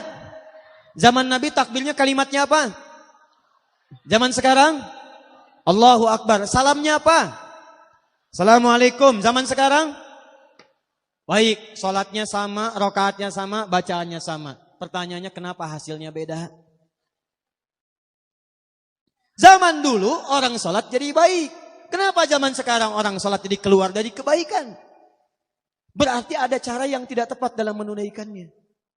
Abdurrahman bin Auf, itu modalnya pakaian Pak. Diajarkan sholat, praktek sholat, Allahu Akbar. Tiba-tiba begitu dipraktekkan makna sholat 3 bulan jadi orang paling kaya di Madinah.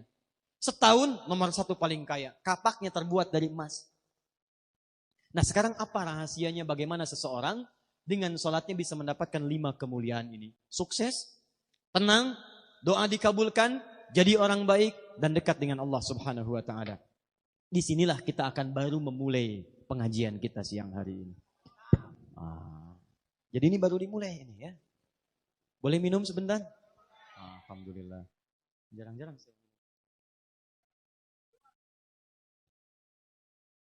Bismillah. 30 menit ya. Siap insya Allah?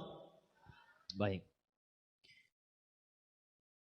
Kalau ada orang sholat tidak mendapatkan 5 hal ini, maka Al-Quran mengatakan cuma 2 penyebabnya. 1, besar kemungkinan orang sholat ini tidak khusyuk menunaikan sholatnya. Dalilnya Quran surah kedua ayat 45 sampai 46.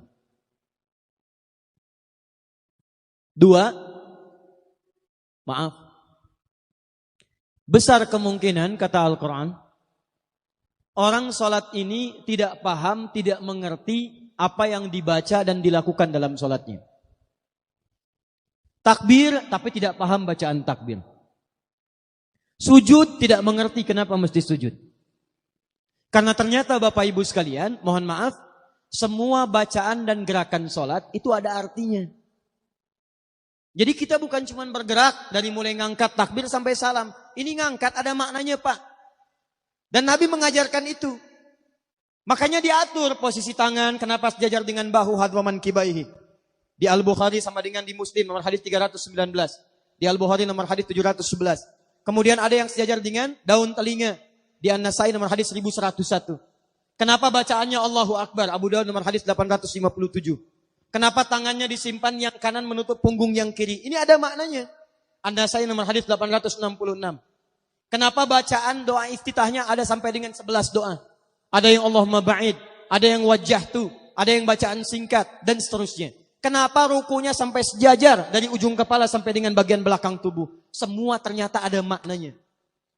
Nah kebanyakan orang sholat, kata para ulama, saat belajar tentang sholat itu, hanya belajar bacaan dan cara sholatnya saja, tapi tidak memahami tentang makna sholatnya. Silahkan kalau ditanya bagaimana bacaan takbir, Allahu Akbar. Bagaimana tangannya? Angkat sejajar dengan bahu. Tapi ketika ditanya kenapa tangannya diangkat, apa maknanya? Hampir orang sholat tidak memahami tentang pemaknaan makna-makna gerakan dan bacaan sholat. Karena itu hari ini kita akan bahas 1 saja. Karena kalau saya bahas ini ada 23 bab, 23 pasal. 1 bahasan bisa 2 jam. Ya, jadi sekarang kita akan ambil 1 bagian saja. Kita ambil contoh bagaimana petunjuk sholat yang diajarkan oleh Nabi SAW. Babnya dari mulai takbir sampai dengan salam, itu nanti bisa dilihat di tayangan Akhir TV. Untuk hari ini kita akan ambil 1 bagian saja. Contoh. Yuk kita lihat pelan-pelan sini. Ini belajar sederhana ya. Sederhana belajarnya, tapi maknanya sangat dalam. Saya mulai dari berdiri. Ini. Lihat baik-baik. Saya cukupkan sampai sini, nanti di sini kita selesai. Kemudian kita coba praktekkan dengan baik. Fokus ini. Hadis riwayat Abu Daud, nomor hadis 857. Saya tuliskan hadisnya dulu. 1 kita ambil di Al-Bukhari dulu. Ini juga ada di hadis Muslim. Bacaannya ada di hadis Abu Daud. Abu Daud nama aslinya Sulaiman. Dari Sijistan, dikenal dengan Sulaiman As-Sijistani. Hafal 500.000 hadis. 500.000 hadis itu dengan isinya, dengan sanadnya. Jadi bukan cuma matannya, isinya, tapi sanadnya, orang-orang yang meriwayatkan sampai ke Nabi. Si fulan an fulan an fulan an fulan an fulan anin Nabi sallallahu alaihi wasallam. 500.000 hadis. Kalau ditanya jawabnya cepat. Ini hadis sahih, ini dhaif, ini maudhu', ini matruk, ini munkar. Sampai Ibnul Qayyim Al-Jauziyah mengatakan, kalau dulu ada Nabi Daud lunak bisa melunakkan besi dengan tangan, ini Abu Daud bisa melunakkan hadis dengan lisannya. Sejak saat itulah dikenal dengan Abu Daud. Mengarang kemudian kitab Sunan. Kitab Sunan itu kitab hadis yang disusun berdasar urutan fikih. Babut Taharah, Babus Shalah, semua kitab hadis yang disusun dengan urutan-urutan tentang cara-cara fikih, maka disebut dengan Sunan. Maka kitabnya dikenal dengan Sunan Abu Daud. Nomor hadis 857. Sahih Muslim nomor hadis 319, Al-Bukhari nomor hadis 711, 700 sampai 14-nya. Riwayatnya sahabat Abu Hurairah radhiyallahu taala anhu. Abu Hurairah nama aslinya Abdurrahman bin Sahar, aslinya lagi Abu Syams. Asalnya penyembah bintang-bintang Majusi. Ya, Persia. Masuk Kristen, makin bingung. Kemudian masuk Islam, mendengar ada Nabi di Madinah, masuk Islam pada tahun ke-7 Hijrah, ganti nama jadi Abdurrahman. Abdurrahman ini senang mengamalkan setiap yang disampaikan Nabi. Kata Nabi sholat, sekarang sholat. Kata Nabi berlaku lembut, sekarang berlaku lembut. Kata Nabi, jaga binatang, jaga tumbuhan. Jangan rusak, jangan sakiti. Maka dipraktikkan. Pulang dari pengajian Nabi bertemu dengan seekor anak kucing kecil. Anak kucing bahasa Arabnya ada 2. Kalau anak kucing itu, anak kucing dari kucing jinak, kucing rumahan. Maka bahasa Arabnya disebut dengan kittun, kucing rumah, kittun. Diserap ke bahasa Inggris oleh orang Inggris jadi kitty. Kitty. Kitty itu bahasa Arab, kittun, kitty. Kucing rumah. Maka sekarang berubah jadi bantal, jadi spray, dikenal dengan Hello Kitty. Nah itu banyak Pak bahasa Inggris dari bahasa Arab. Sugar, gula. Dari bahasa Inggris, dari bahasa Arab, sukar. Sukar, gula. Apalagi bahasa Indonesia, ya, bahasa Sunda itu banyak diserap dari bahasa Arab. Beteng, batnun. Ya, dari bahasa Arab, punduk, ya. Ada hadis palsu, riwayat orang Sunda, mungkin orang Menes ini. Dengan orang Jawa. Bergabung dua-duanya untuk menunjukkan begitu gampangnya bikin hadis palsu. Ya, afdalud dahri bi faisil laili, kucifa wa qulifa wa ubina hatta karusa udanguhu. Fa idza bukhila faduriba funuquhu hatta utiha. Rawahu Syaikhan. Diriwayatkan oleh 2 orang syekh, 2 orang sepuh. Afdalud dahri, dahar yang paling afdal, bi faisil laili dengan pais lele. Kucifa kasih kecap sedikit, wa qulifa tambahkan kerupuk. Hatta karusa udanguhu sehingga terasa udangnya. Fa idza bukhila apabila kebehelan, keselak. Faduriba unukuhu, pukul punduknya 3 kali hatta utiha sampai utah. Rawahu Syaikhan, diriwayatkan oleh 2 orang sepuh. Tuh, orang Sunda. Hadis palsu. Nah ini. Nah, itu kucing jinak. Kalau kucingnya kucing liar, maka orang Arab menyebutnya dengan hurratun, hurrah. Haknya H besar. Hurratun, kucing liar. Anaknya disebut dengan Hurairah. Anak kucing liar. Satu kali pulang dari pengajian Nabi, menemukan seekor anak kucing liar. Kehilangan induknya, dicari-cari. Meong, meong, meong, meong, meong, meong. Tidak ada induknya. Dipraktekkan hadis Nabi, diambil anak kucingnya, dirawat oleh beliau. Malam diberikan selimut supaya tidak kedinginan. Lapar disuapi. Kemana-mana dibawa, dimasukkan jubahnya. Satu ketika jalan berpapasan dengan Nabi, keluar anak kucingnya. Begitu keluar kata Nabi, anta Abu Hurairah. Kamu bapaknya anak kucing kecil. Tidak ada yang paling sayang pada anak kucing. Makan bawa anak kucing. Mau tidur dengan anak kucing. Ke pengajian bawa anak kucing. Tidak ada yang paling sayang pada anak kucing seperti bapak sayang pada anaknya kecuali kamu. Bapak bahasa Arabnya Abu, anak kucing liar Hurairah, maka dikenalah dengan Abu Hurairah. Ada bapak ke sawah bawa anak kucing, ke kebun bawa anak kucing, ibu arisan bawa anak kucing. Masya Allah. Maka sekarang tidak ada lagi Abu Hurairah. Tapi Ummu Hurairah belum ada, Bu. Ya. Kalau berminat silahkan. Abu Hurairah masuk Islam 7 Hijriah, 7 tahun Nabi di Madinah. Bagus keislamannya. Dan hidupnya diwakafkan untuk belajar kepada Nabi SAW dan mengamalkan isi hadis Nabi.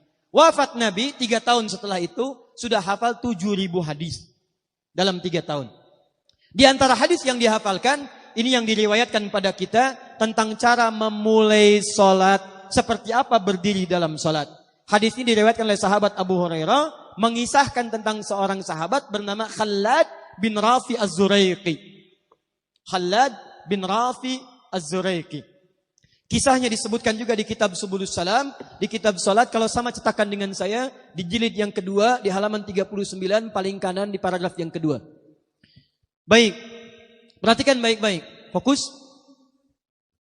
Qala, beliau menyampaikan, haddatsana, ja'a rajulun ila Nabi sallallahu alaihi wasallam. Datang seorang lelaki pada Nabi sallallahu alaihi wasallam, wa huwa Khallad bin Rafi Az-Zuraiqi. Namanya Khallad bin Rafi Az-Zuraiqi. Fadakhala ila al-Masjid Nabawi, maka dia masuk ke Masjid Nabi. Fa shalla bi jambin Nabi sallallahu alaihi wasallam. Maka kemudian dia salat di samping Nabi sallallahu alaihi wasallam. Jadi dia masuk ke Masjid Nabi, sekarang Masjid Nabawi. Misal Nabi sedang salat di sisi ini, dia salat di pinggir Nabi sallallahu alaihi wasallam. Falamma sallama yaminan wa shamala, tatkala selesai salam ke kanan dan ke kiri, thumma atan Nabiyya sallallahu alaihi wasallam. Dia mendatangi Nabi sallallahu alaihi wasallam, datang kepada Nabi. Assalamualaikum ya ayuhan Nabi. Assalamualaikum warahmatullahi wabarakatuh, kata orang ini. Kata Nabi, waalaikumsalam warahmatullahi wabarakatuh. Irji' salli fa innaka lam tusalli. Waalaikumsalam, kata Nabi. Cuman balik lagi salat, kamu belum salat. Padahal sudah selesai salam. Fa'ada salatahu 3 marat. Maka dia mengulang salatnya sampai 3 kali, salat lagi. Faqala lahu Nabi sallallahu alaihi wasallam mithla ma kana. Tapi Nabi tetap mengulang kalimatnya, kamu balik lagi sholat, kamu belum sholat. Kata orang ini, ya Rasulullah, ma uhsinu ghairah. Ya Rasulullah, saya tidak tahu lagi seperti apa saya mesti sholat. Yang saya tahu seperti ini sholatnya. Alimni, tolong ajarkan saya. Bapak Ibu bayangkan, sahabat Nabi tinggal di masa Nabi, sholat di masjid Nabi, di dekat Nabi. Begitu selesai sholat, kata Nabi, kamu belum sholat karena sholat kamu belum benar. Kemudian dia minta pada Nabi, ya Allah, saya merasa belum benar, tolong ajarkan pada saya. Masih mau belajar. Sahabat Nabi mau belajar. Ini ada orang, tapi bukan direngat, bukan dimenes. Bukan sahabat Nabi, jauh dari Nabi, sholat tidak di masjid Nabi, merasa sholatnya sudah benar. Ada majlis taklim, ustadznya datang sendiri. Masya Allah, bawa kamera sendiri, nulis sendiri, ngapus sendiri, bawa mushaf sendiri, sudah datang sendiri, masih belum mau belajar juga. Maka dengan cara apa lagi mesti diajarkan? Tapi pelajaran yang paling pentingnya, setelah kemudian, awas hati-hati, ada sahabat Nabi, sholatnya belum benar, oleh Nabi dikatakan kamu belum sholat. Kamu belum sholat. Jadi kalau ada kita sekarang bukan sahabat Nabi, setelah sholat merasa benar sholatnya, maka mesti ada yang dilihat. Kalau sholat itu tidak menghasilkan 5 keutamaan tadi. Yuk kita lihat. Alim nih, tolong ajarkan saya. Kata Nabi, lihat baik-baik. 1. Idza qumta ilas shalah. Kalau kamu ingin berdiri menyempurnakan salat. Kalimat salat dalam Quran, dalam hadis hampir selalu diawali dengan kata aqama yuqimu. Qama yuqimu. Alladzina yu'minuna bil ghaib wa yuqimunas shalah. Al-Baqarah 43, wa aqimus shalah. Lihat baik-baik, wa aqimis shalah. Quran surah 17 ayat 78, aqimis salata. Quran surah 29 ayat ke-45, utlu ma uhiya ilaika minal kitab wa aqimis salat. Aqimu, yuqimun, itu artinya sempurna. Jadi Allah tidak menginginkan kita menunaikan salat kecuali salatnya sempurna. Bahasa tafsirnya, kalau kalimat ibadah diawali dengan kata sempurnakan, berarti ada orang yang menunaikan salatnya tidak sempurna. Bagaimana cara menyempurnakannya? Ayo kita mulai bahasannya. Di sini kita berakhir. Kata Nabi, 1.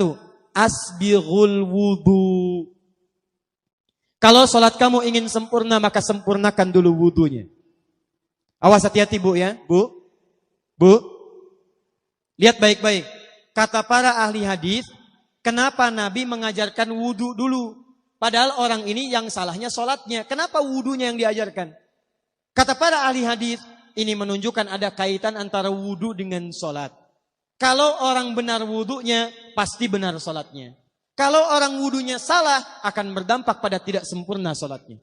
Silahkan ibu cek. Anak ibu wudunya seperti flash. Cepat, kilat. Secepat kilat, itu pasti menunjukkan sholatnya bermasalah. Nah sekarang bagaimana Nabi menunjukkan wudu yang benar? Yuk kita lihat pelan-pelan. Buka Quran surah ke-5 ayat ke-6, paling kiri sebelah atas. Saya mau ajarkan sedikit dulu ya, nanti setelah ini kita berhenti. Kalau yang mau sampai jam 2 silakan, saya jam 11 pulang. Ayo lihat sini, lihat. Kata Nabi kalau sholatnya ingin sempurna dimulai dari wudu. Ya ayyuhalladzina amanu, kalimat wudu dibuka dengan kalimat iman. Idza qumtum ilas shalah, kalau kamu ingin sempurna dalam menunaikan salat, faghsilu wujuhakum, maka mulai dengan menyempurnakan wudu. Lihat baik-baik, saya tidak bermaksud mengajarkan, hanya mengulang kembali apa yang kita pelajari. Yang pokok dalam wudu itu ada 4. Sisanya sunnah. Awas, kalau yang 4 ini tidak sempurna maka batal wudunya. 1, faghsilu wujuhakum, basuh wajahnya. Kalau disebutkan wajah dalam bab wudu, itu tidak ada yang lain kecuali bagian tampak muka. Jadi ya. Kalau yang punya jenggot, itu termasuk janggutnya di selai-selai. Kalau bapak kalau tidak punya jenggot atau belum punya jenggot, tidak usah maksa. Karena sunnah dalam hadis jenggot itu sunnah merawat, bukan menumbuhkan. Silakan buka tentang babul liha, bab jenggot. Itu hadis-hadis tentang sunnah jenggot, sunnah merawat. Merawat bagi yang punya jenggot. Tapi yang tidak punya jenggot jangan dipaksakan. Beli arang, sok.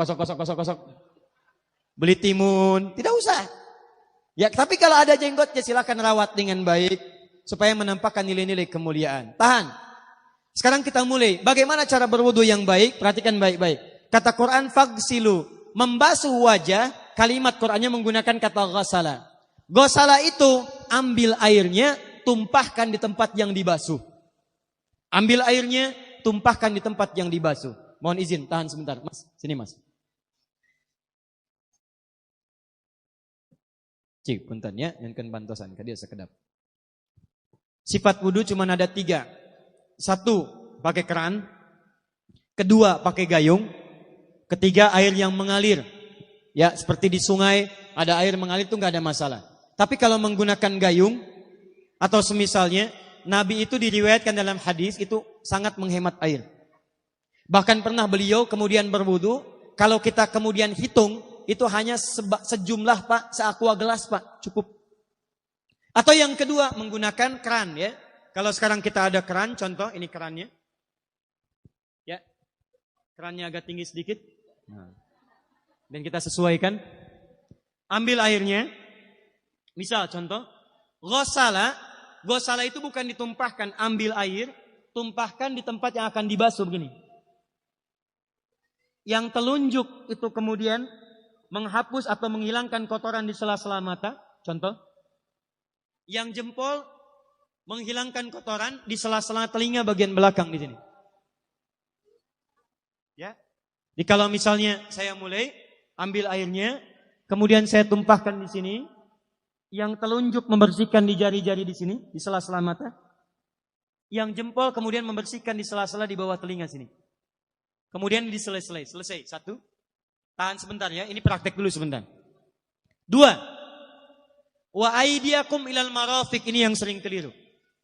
Dan tangan sampai siku. Ingat, tangan bahasa Arabnya yadun. Tapi dalam ibadah itu selalu diberikan batas. Misal, ini kafun. Ini asabi'. Ini sampai sini ruslun. Sampai sini, Bapak Ibu sekalian, ini namanya mirfaq, jamannya marafiq. Sampai sini katif. Dari sini ke sini itu yad, tangan. Dalam bab salat, bab wudu, bab ibadah, tidak pernah Al-Quran dan hadis menyebutkan tangan kecuali diberikan batasnya. Contoh, kita saat akan takbir, Allahu Akbar. Lihat An-Nasai nomor hadis 886. Kata Nabi, fawada'a kaffahul yumna. Maka orang salat itu meletakkan telapak tangan yang kanannya alal yusra, di punggung yang kirinya. Jadi begitu takbir, Allahu Akbar, yang kanan meletakkan di punggung kiri. Apa batas meletakkannya? Cuman sampai 3. 1, yang telapak ke punggung begini, jadi boleh begini. Yang kedua, pergelangan ketemu pergelangan begini. Rusgun ala rusgin. Jadi begitu takbir, Allahu Akbar, ini boleh. Tapi nggak usah diukur Pak ya, jangan telat. Allah, pas cepat. Boleh nanti lebih sedikit ke sini. Yang tidak boleh, awas ini dilarang dalam hadis. Yang tidak boleh kata Nabi, jangan engkau bersedekap seperti orang sombong. Kata para ulama bagaimana? Ketika tangannya bertemu dengan mirfaknya begini. Nah ini awas sedekap yang dilarang, hati-hati. Kadang-kadang ada orang menes ke puncak subuh-subuh sholatnya begini. Ya, awas nih. Cuman 3 kalau tidak begini, begini atau begini. Dan saat mengangkat itu cepat Pak. Hadisnya cepat. Fa wado'a. Fa itu di ilmu nahu harfu atfin rabitin baina syai'aini bila hudud.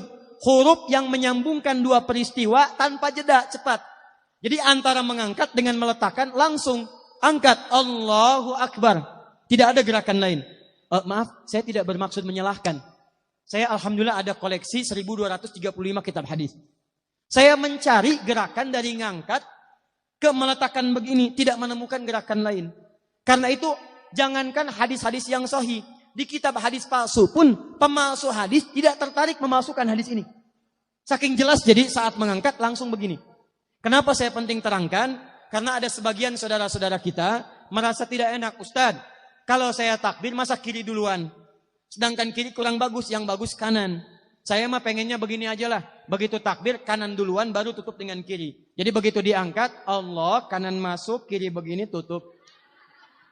Kadang-kadang kaki naik dikit. Nah itu maaf, saya tidak bermaksud menyalahkan, tapi saya belum menemukan hadisnya. Dan pemalsu hadis pun tidak tertarik memalsukan hadis ini karena saking jelasnya angkat tutup. Jelas ya?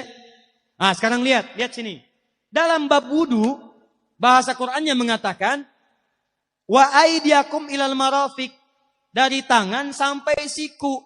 Ila dalam ilmu nahu harful ghayah, huruf yang menunjuk pada tujuan, batas dari ke. Ana minal an sa'adhab min Menes ila Bekasi. Saya setelah ini akan pergi dari Menes ke Bekasi. Jadi saya berangkat dari mana? Menes. Tujuannya kemana? Bekasi. Tujuan dalam bahasa Arab menggunakan ila, harfu ghayah. Dari Menes ke Bekasi. Menes ila Bekasi. Dalam wudu, lihat. Aidiakum ilal marafiq, ila sampai siku. Bukan dari siku ke tangan. Jadi saat kita mengambil air wudu, ambil airnya, tumpahkan dari sini ilal marafiq sampai ke siku ke sini. Balikan lagi ke depan. Jadi bukan kerannya dibeginikan, sikunya dibeginikan, takut, bukan. Jadi bukan siku diteruskan ke bawah.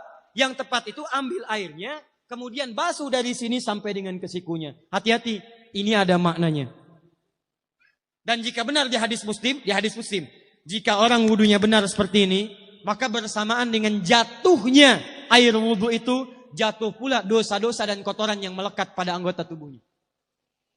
Tidak cukup dengan amin, nanti kita lihat dulu. Teruskan, saya baru caranya dulu nih. Awas. 3. Wamsahu biru'usikum. Wamsahu, lihat. Untuk wajah pakai gosala, basuh. Tangan gosala, basuh. Tapi ketika berpindah pada yang ketiga, wamsahu, berubah jadi masaha. Tahan sebentar ya. Cik calik. Duduk sini aja. Lihat sini. Ya, pilih. Duduk di sini atau ngapus. Sudahlah. Datang sendiri, nulis sendiri, ngapus sendiri, luar biasa. Cuman di Menes ini. Ini awas, ini penting ini Bu ya, penting. Saking pentingnya, susah dihapusnya tuh. Dah sini aja. Masaha. Sudah. Masaha artinya mengusap. Kalau yang tadi membasuh, kalau masaha mengusap. Jadi yang ketiga ini tidak usah dibasuh. Jangan tumpahkan air di tempatnya. Tumpahkan airnya, kemudian usap tempatnya. Pertama, wamsahu biru'usikum. Masya Allah. Kata Allah, bagian ketiga, usap kepalanya. Awas, hati-hati. Tangan selesai pindah. Pindah kemana? Bukan ke rambut, tapi kepala. Kepala. Jadi dalam bab wudu yang diusap bukan rambutnya, kepalanya. Itulah keadilan Allah. Kalau yang diusap kepalanya, semua manusia yang hidup pasti punya kepala. Tapi kalau yang diusap rambutnya, ada ketidakadilan. Karena tidak semua orang punya kepala, punya rambut. Tuh. Nah sekarang lihat sini. Ketika kita diminta mengusap kepala, bahasanya masaha. Masaha itu begini. Ini saya punten. Bismillah. Ini ya. Ambil airnya. Tumpahkan, baru kemudian diusapkan ke kepalanya. Paham ya? Kalau yang gosala, ambil, tumpahkan di tempat yang akan dibasuh. Tapi kalau masaha, hati-hati. Ambil airnya, tumpahkan, baru diusap. Jadi bukan diambil air, tumpahkan di kepala begini. Paham? Nah, tahan sebentar. Dan ini menggunakan huruf ba, Masya Allah. Ba, lihat, wajah tidak pakai ba. Tangan tidak pakai ba. Tapi khusus untuk kepala pakai ba. Wamsahu bi. Huruf ba dalam ilmu nahu. Coba dibuka yang suka ngaji. Buka kitab Bughnil Labib an Kutubil A'arib. Halaman 29 sampai dengan 59. Di situ ada penjelasan karya Ibnu Hisham Al-Ansari. Ibnu Hisham Al-Ansari. Itu ada penjelasan tentang makna huruf ba. Huruf ba itu punya 14 arti dalam bahasa Arab. Ada ilsaq, ada istighraq, ada muhabah, ada ba li tab'id. Ba li tab'id dibagi dua. Tab'id ma'al hudud wa tab'id bila hudud. Ini informasi saja, Pak. Bahasa Arab itu luar biasa. Ada mahasiswa kita orang Indonesia belajar di Kairo di Mesir di Al-Azhar. Ngambil S3. Bahasannya nulis disertasi, bahasanya tentang makna huruf ba di ayat wudu. Wamsahu bi ru'usikum. Dibahas. Hanya membahas huruf ba, Pak, satu huruf, itu dapat doktor, dapat S3. Ayo silahkan yang belum S3. Ada huruf ta, ada huruf fa, ada huruf jim, sampai huruf ya. Masih banyak. Nah yang ba ini, ba, kenapa pakai ba? Kata para ulama, dari huruf ba yang 14 ini, ada 3 makna yang diterapkan dalam ayat wudu. Satu, istighraq. Istighraq itu membasuh keseluruhan. Jadi kalau kita ingin wudu, ambil airnya tumpahkan, basuh keseluruhan dari depan sampai ke belakang begini. Balikan lagi. Yang kedua, at-tab'id ma'at tahdid. Sebagian tapi dengan batas. Kata Imam Asy-Syafi'i, di mana batasnya ubun-ubun? Diboleh kalau kita mau wudu, misalnya ibu tidak bisa membasuh keseluruhan. Sedang pakai kerudung misalnya, jilbab nggak bisa dibuka.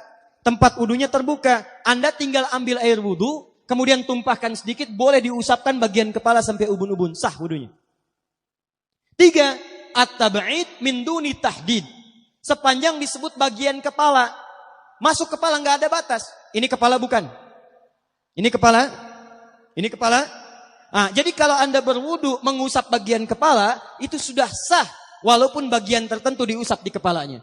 Kapan ini dipraktekkan? Kata Imam Malik, kata Imam Abu Hanifah, ini dipraktekkan kalau seorang memiliki satu sakit di kepalanya yang tidak memungkinkan dibasuh keseluruhan.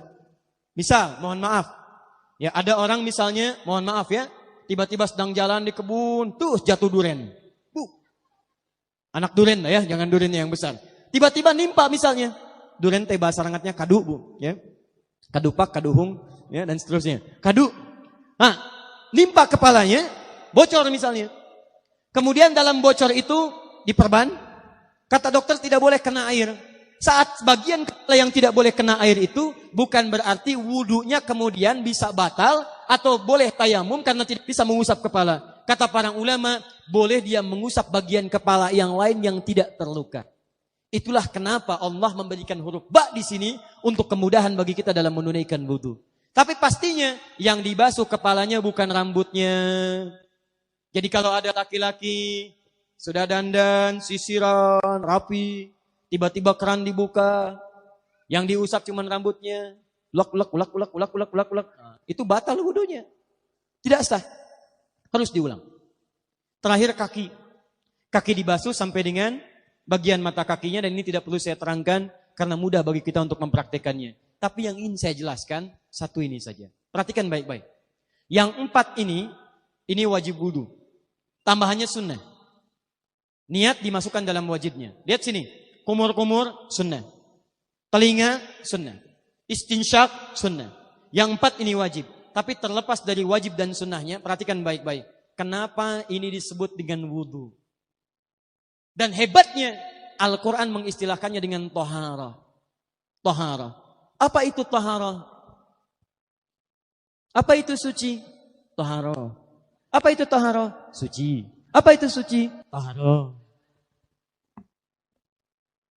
Ada tohara, ada nadhafah, itu beda. Kalau nadhafah, bersih luarnya, tapi belum tentu bersih dalamnya. Bisa jadi luarnya bersih, tapi dalamnya najis. Misal, hewan yang paling najis apa? Yang haram.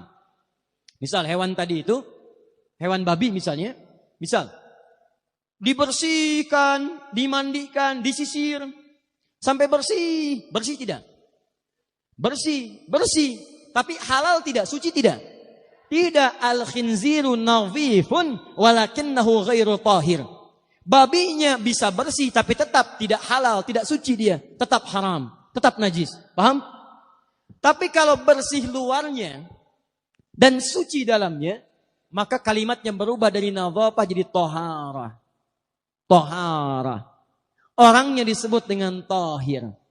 Kalau rajin dikerjakan disebut dengan mutatahhir. Wudu dalam Quran disebut dengan tohara. Seakan-akan memberikan pesan, maaf, orang yang wudu itu bukan hanya bersih fisik luarnya saja. Jadi kalau orang wudunya bersih, bukan cuma wajahnya yang bersih. Kalau wudunya benar, bukan kotoran di tangan saja yang hilang. Tapi mohon maaf, fisik-fisik dalamnya itu ikut suci. Fungsi tangannya jadi bersih, fungsi wajahnya jadi bagus, fungsi lisannya jadi bagus. Makanya kata Nabi, kalau orang benar wudunya bersamaan dengan air wudu yang menetes, maka tumpahlah kotoran-kotoran di bagian fisik-fisik tubuhnya.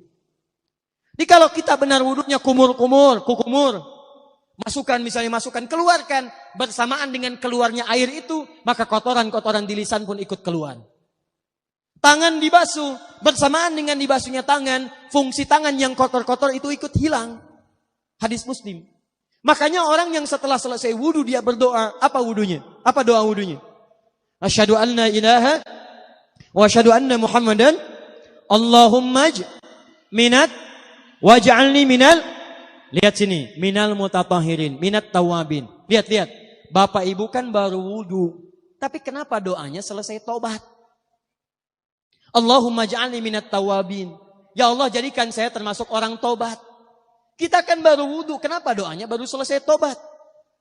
Sedangkan tobat itu mengakui kesalahan, menyesali kesalahan, dan berjanji meninggalkan yang salah, mengganti dengan yang baik-baik. Makanya kalau orang wudunya benar itu, begitu dia kumur-kumur, dia ingat kesalahan apa yang dikerjakan oleh lisan ini. Jadi begitu kemudian ditumpahkan airnya, hilang kotorannya. Maaf, yang suka mencela wudu, selesai wudu tidak akan mencela lagi karena tobat dari celaan. Makanya kalau wudu Anda benar, coba ingat-ingat, siapa korban dari lisan Anda yang tajam itu? Apakah ibu Anda yang pernah menangis karena lisan Anda? Apakah ayah Anda yang kecewa karena kalimat-kalimat Anda? Apakah tetangga Anda yang menjauhi Anda karena kata-kata kotor Anda? Kalau tiap hari Anda wudu, tapi kemudian lisan Anda masih kotor juga, ada yang salah, Anda cuma menghabiskan air untuk menghilangkan kotoran di lisan. Itu tanda pertama. Tangan basuh. Makanya orang yang wudunya benar, tangannya tidak akan berbuat yang kotor lagi sampai ke ujung kakinya. Karena itulah ibadah ini disebut dengan wudu, seakar dengan kata dau. Kata para ulama, mereka sebagian mengatakan dau artinya cahaya, dau artinya sinar, dau artinya al-husnu, baik budi pekerti. Kalau orang benar wudunya, bertambah sinar di tangannya, sinar di wajahnya, sinar di lisannya. Apa sinar itu? Di dunia sinar-sinar amaliyah kebaikan, sifat-sifat baik, di akhirat pancaran-pancaran kemuliaan. Satud'a ummati yaumal qiyamati ghurral muhajjalin. Akan dipanggil umatku di hari kiamat dengan banyak cahaya melekat di tubuhnya. Tangannya ada cahaya, matanya ada cahaya, wajahnya bercahaya, kakinya bercahaya. Cahaya apa itu? Kata Nabi, min atharil wudu, dari bekas wudunya. Jadi kalau kita benar wudunya, itu kita jadi orang baik. Ada cahaya kebaikan dalam diri kita. Itu yang disebut dengan tawabin. Makanya kalau bapak ibu tiap hari wudu, Allahumma ja'alni minat tawabin. Tapi mulut tidak tobat, tangan tidak tobat, kaki tidak tobat, ada yang salah dengan wudunya. Waj'alni minal mutatahhirin. Jadikan saya orang bersih dan suci. Jadi kalau selesai wudu, pakaian bersih, wajah bersih, tangan bersih. Ini pakaian bersih, pakai jas, pakai dasi, tapi tangan tidak bersih, korupsi juga, mencuri juga, menipu juga, ada yang salah dalam wudunya. Kalau kita bisa mengerjakan wudu ini dengan baik, maka naik status kita.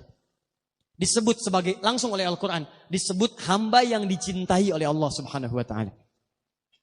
Quran surah kedua Al-Baqarah ayat 222. Saya tutup. Lihat ayatnya. Di ujung ayatnya. Innallaha yuhibbut tawwabina wa yuhibbul mutatahhirin. Sungguh Allah akan sangat mencintai orang-orang yang taubat dan orang-orang yang terbiasa untuk bersuci. Kita selesai wudu mengatakan, Allahumma ja'alni minat tawabin, waj'alni minal mutatahhirin. Dijawab oleh Allah, innallaha yuhibbut tawabin, wa yuhibbul mutatahhirin. Karena itulah orang yang rajin wudu adalah orang-orang yang dicintai oleh Allah Subhanahu wa ta'ala. Jadi kalau Bapak Ibu, maaf ya, sekarang cek. Kalau batal wudu, pengen wudu lagi. Tidak hanya saat sholat. Sekarang batal wudu, ingin wudu. Batal wudu, ingin wudu. Itu tandanya Bapak Ibu sedang mendapatkan cinta dari Allah Subhanahu wa ta'ala. Tapi hakikat cintanya bukan pada wudunya, tapi berubahlah orang itu menjadi baik dan dekat dengan Allah Subhanahu wa ta'ala. Nah, ini hanya sekedar contoh dalam pembukaan majlis ta'lim ini, majlis ilmu di tempat ini. Jadi saya berharap pertama, mudah-mudahan majlis ilmu yang akan diresmikan ini dengan izin Allah Subhanahu wa ta'ala bukan sekedar tempat, tapi di dalamnya ada aktivitas yang bisa mengangkat iman dan kedekatan kita dengan Allah Subhanahu wa ta'ala. Cara mengangkat iman itu dengan amal soleh. Maka tolong materi-materi yang dibahas di majlis ilmu, tolong bahas tentang pembahasan-pembahasan amal soleh. Orang tua kita sudah memulai, ada kitab taharah amal soleh, kitab salat amal soleh, kitab saum amal soleh, kitab zakat amal soleh, kitab taharah amal soleh. Tolong dibahas, dibuat kurikulum, sehingga pelajaran-pelajarannya semakin terarah, jelas pelajarannya dan bisa digunakan dalam kehidupan kita. Yang terakhir, insya Allah, kalau orang Islam ini benar ibadahnya, benar salatnya, benar wudunya, maka selain jadi baik, bangsa Indonesia pun, negeri kita pun akan terbantu oleh kita semua. Dan insya Allah kita akan mendapatkan kejayaan di bumi pertiwi ini, menjadi bangsa dan maju dan bangsa yang terbaik insya Allah di dunia ini. Baik Bapak Ibu sekalian, saya kira mohon maaf, saya tidak bisa sampai jam 12 atau jam 2. Ya, kalau yang mau jam 2 silahkan. Ini saya sudah 2 jam kurang lebih berada di panggung ini. Saya ingin simpulkan dulu. Pertama, saya mengucapkan terima kasih kepada keluarga semua yang ada di Menes, di Rengat ini. Mudah-mudahan dengan silaturahim kita pada pagi menuju siang ini, Allah memberikan keberkahan kepada kita semuanya insya Allah. Yang kedua, saya sampaikan saya ini sedang pulang kampung. Orang yang pulang biasanya membawa sesuatu untuk keluarga yang didatangi. Silakan, banyak orang mudik tidak akan mau mudik kalau tidak ada bekal yang dibawa pulang. Saya pernah cek kenapa Bapak tidak mudik, nggak ada bekal Pak. Tapi kalau punya bekal mudik, Masya Allah, ada yang pakai motor, motornya bebek, bekalnya singa. Oh yo dandani, ditulisin, aku pulang, tulis karena ada yang dibawa. Maka saya pun pulang ke sini, saya membawa insya Allah beberapa hal yang saya bawa. Pertama, kami bawa mushaf sebanyak 4.000 mushaf. Kami sudah serahkan, insya Allah akan dibagikan sebagai perwakilan kepada ormas-ormas, majlis ta'lim, juga masjid-masjid di sekitaran Rengat. Mudah-mudahan dengan mushaf yang dibagikan itu, kita insya Allah bisa berubah, mempertahankan Menes sebagai kota santri, kota Al-Quran yang dekat dengan Allah Subhanahu wa ta'ala. Yang kedua, kami membawa alat-alat perlengkapan untuk sekolah, untuk anak-anak kita. Barangkali tidak semuanya bisa tercukupi. Ini hanya sebagai tanda awal saja kedatangan. Insya Allah kapan-kapan kami kirimkan lagi. Kami serahkan mudah-mudahan dengan alat-alat perlengkapan sekolah itu, ada semangat anak-anak kita untuk meneruskan sekolah ke depan. Bupati hadir nggak Bupati? Oh tidak ada. Ini gimana ini? Saya di tempat lain bupatinya datang, wakil gubernurnya datang. Ini saya pulang kampung nggak ada ini di sini. Baik, saya mau ngasih hadiah sebetulnya. Pak Camat ada Pak Camat? Tidak ada. Lurah ada Lurah? Tidak ada. Sudah. Baik, yang ada siapa? RT, jamaah. Baik, gini. Lihat sini. Saya ingin dulu itu dari Banten selalu ada anak-anak putra-putri kita yang menuntut ilmu sampai dengan keluar. Bahkan jadi mufti di luar atau pulang ke tempat masing-masing. Saya ingin tolong siapkan, nanti tahun depan, saya akan tanya lagi, saya minta tolong siapkan anak-anak kita lulusan SMA atau sederajat pesantren, tolong yang hafal Quran, yang bisa sedikit-sedikit bahasa Arab, khususnya yang hafal Quran, khusus nanti untuk dari Banten, wilayah Menes, Pandeglang dan sekitaran, saya akan siapkan 5-10 orang, saya akan kirim ke luar negeri untuk belajar. Ya. Insyaallah nanti ada yang saya kirim ke Sudan, ada yang saya kirim ke Mesir, saya kirim ke Turki dan ke Saudi. Kalau nanti ada yang hafal Quran di sini? Berapa orang? Berapa orang yang hafal Quran di sini? Berapa orang? 9 panitia. Ada 9 orang.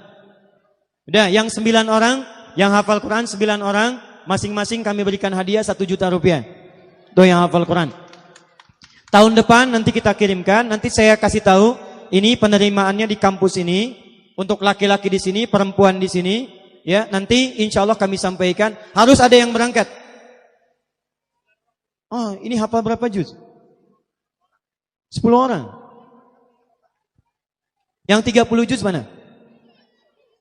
30 juz. 15 juz. 10 juz. 10 juz mana? 10 juz. 10. Yang 10 mana? 10. 1. Mana lagi? 2. Mana lagi? 3.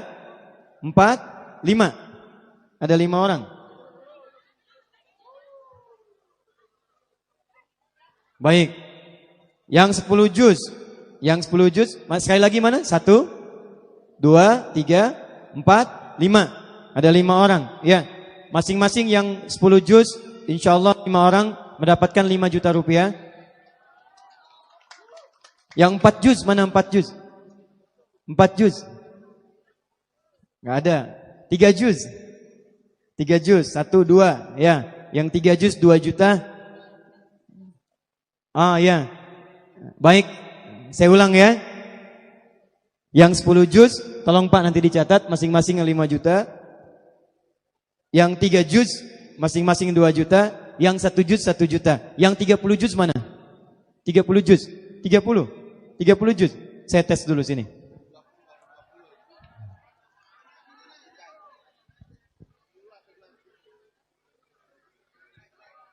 Ayo ya Allah. Ayo yang 30 juz. Boleh minjam mic-nya Pak? Pinjam mic-nya. Nah. Ustaz, tapi saya matangnya cuma separuh dong, Ustaz. Tapi saya matangnya cuma separuh. Enggak apa-apa. Baik, namanya siapa? Ina Aprilia. Ah, Ira Aprilia. Ira berapa tahun usianya? 19 tahun. 19 tahun. Sudah selesai 30? Insyaallah. Insyaallah. A'udzu billahi minasy syaithanir rajim. Baik. Sudah. Inna hadzal Qur'an yahdi lillati hiya aqwam. Teruskan. Oh, deg-degan. Ayo ta'awud. Ta'awud dulu.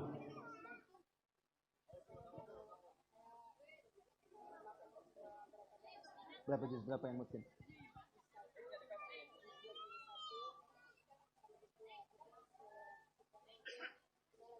Taim.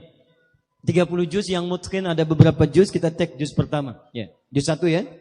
A'udzu billahi minasyaitonir rajim. Wabashshiril ladzina amanu wa 'amilus shalihat. A'udzu billahi minasyaitonir rajim. Bismillahirrahmanirrahim. Wabashshiril ladzina amanu wa 'amilus shalihati anna lahum jannatin tajri min tahtihal anhar. كلما رزقوا منها من ثمرة رزقا قالوا هذا الذي رزقنا من قبل وأتوا به ولهم فيها mutasyabiha. Deg-degan. Sudah, baik insyaallah. Saya yakin insyaallah hafal. Karena orang penghafal Quran bisa dilihat dari sikapnya. Ya, sikapnya sudah kelihatan dan seterusnya insyaallah. Semoga Allah muliakan. 19 juz. Sekolahnya di mana? Ira? Berdiri, boleh berdiri. Sekolah di mana? Saya lulusan dari Ponpes atau Rusia Pandeglang, Banten. Oh, di Turus. Baik. Sekarang di mana kuliah? Sekarang saya masih mondok di Abuya Murtado. Oh, di Abuya Murtado. Baik. Berapa tahun mondoknya? Hampir 5 tahun. Hampir 5 tahun. Sekarang mau minta apa? Hah? Mau minta apa? Saya pengen membanggakan orang tua saya. Gen orang tua. Bagaimana cara membahagiakannya? Cukup dengan hafalan saya. Oh, cukup dengan hafalan. Hafalan aja. Baik, kalau hafalan aja ya sudah. Baik, mana bapaknya, ibunya? Mana bapaknya? Ada bapaknya? Oh, ibunya mana ibunya? Ada ibunya? Ibunya masih ada? Masih? Ibunya ada? Masih ada? Bapaknya masih ada? Masih? Oh ya, boleh naik ke atas Pak.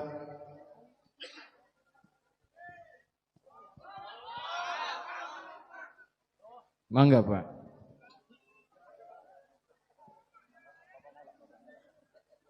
Ya. Anak keberapa Pak? Anak 1. Baik, boleh dipinjamkan mic-nya ke ayahnya? Boleh dipinjamkan mic-nya ke Bapak? Bapak ada berapa anak? 3 Pak. 3. Baik, yang 1 insya Allah sudah hafal Quran ya. Insya Allah Pak. Tinggal titip dilancarkan ya. Iya. Baik, Tinggal Bapak mau sudah pernah lihat Ka'bah? Iya. Di mana? Belum pernah. Oh, belum pernah. Mau lihat Ka'bah? Insya Allah Pak. Insya Allah. Mau lihat di TV, mau lihat di Mekah? Melihat langsung. Mau lihat langsung. Ya sudah, saya berikan hadiah satu keluarga menunaikan ibadah umrah insya Allah. Baik ya, nanti insya Allah waktunya nanti kami beritahukan. Tolong Pak ya, staf akhir tolong dicatat untuk satu keluarga ini nanti insya Allah kita fasilitasi untuk pemberangkatannya.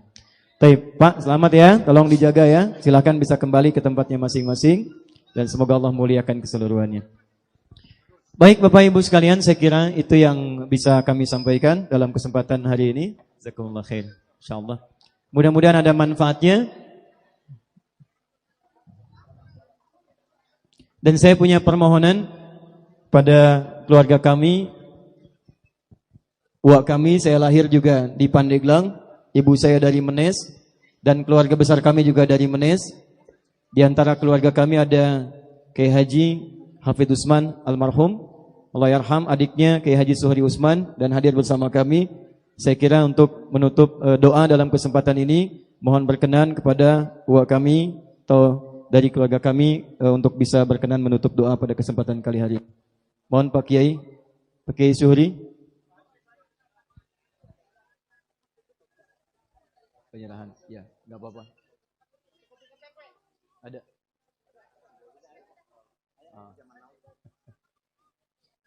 Ya. Nah, sebelum doa barangkali dari panitia akan menyampaikan secara simbolis untuk pemberian. Ini saya tidak senang membantu, ini bukan bantuan, ini hadiah untuk keluarga. Nanti kalau kurang tinggal disampaikan lagi. Nanti saya sampaikan pada Wasuhri kurang. Baik. Teman-teman sekalian, Bapak dan Ibu, itu yang bisa saya sampaikan. Terima kasih atas perhatiannya. Mohon maaf atas segala kekurangan yang mungkin bisa didapatkan. Dan semoga Allah memuliakan kita semua. Ingat baik-baik. Tradisi kita, kota santri. Tradisi kita, kota berilmu. Mulai hari ini, saya ingin tunjukkan pada dunia. Dari Banten, dari Rengat, dari Menes khususnya. Mesti ada calon ulama-ulama ke depan. Insya Allah, siap insya Allah? Siap meninggalkan perselisihan? Siap meninggalkan keributan? Siap meninggalkan mabuk-mabukan? Di Menes tidak boleh ada yang mabuk lagi. Di Menes tidak boleh ada yang berselisih lagi. Kita akan tunjukkan pada dunia mulai hari ini, insya Allah minimal dari majlis taklim ini akan muncul ulama-ulama dari Indonesia yang berasal dari Banten dan bersumber dari Menes insya Allah. Baik, saya tunggu tahun depan. 5-10 anak, mudah-mudahan nanti kita akan bantu sekolahkan keluar sehingga bisa pulang kembali membangun wilayah Banten dan kembali ke Menes pada khususnya. Subhanakallahumma bihamdika asyhadu an la ilaha illa anta astaghfiruka wa atubu ilaik. Allahumma waffiq ila aqwamit thariq. Assalamualaikum warahmatullahi wabarakatuh.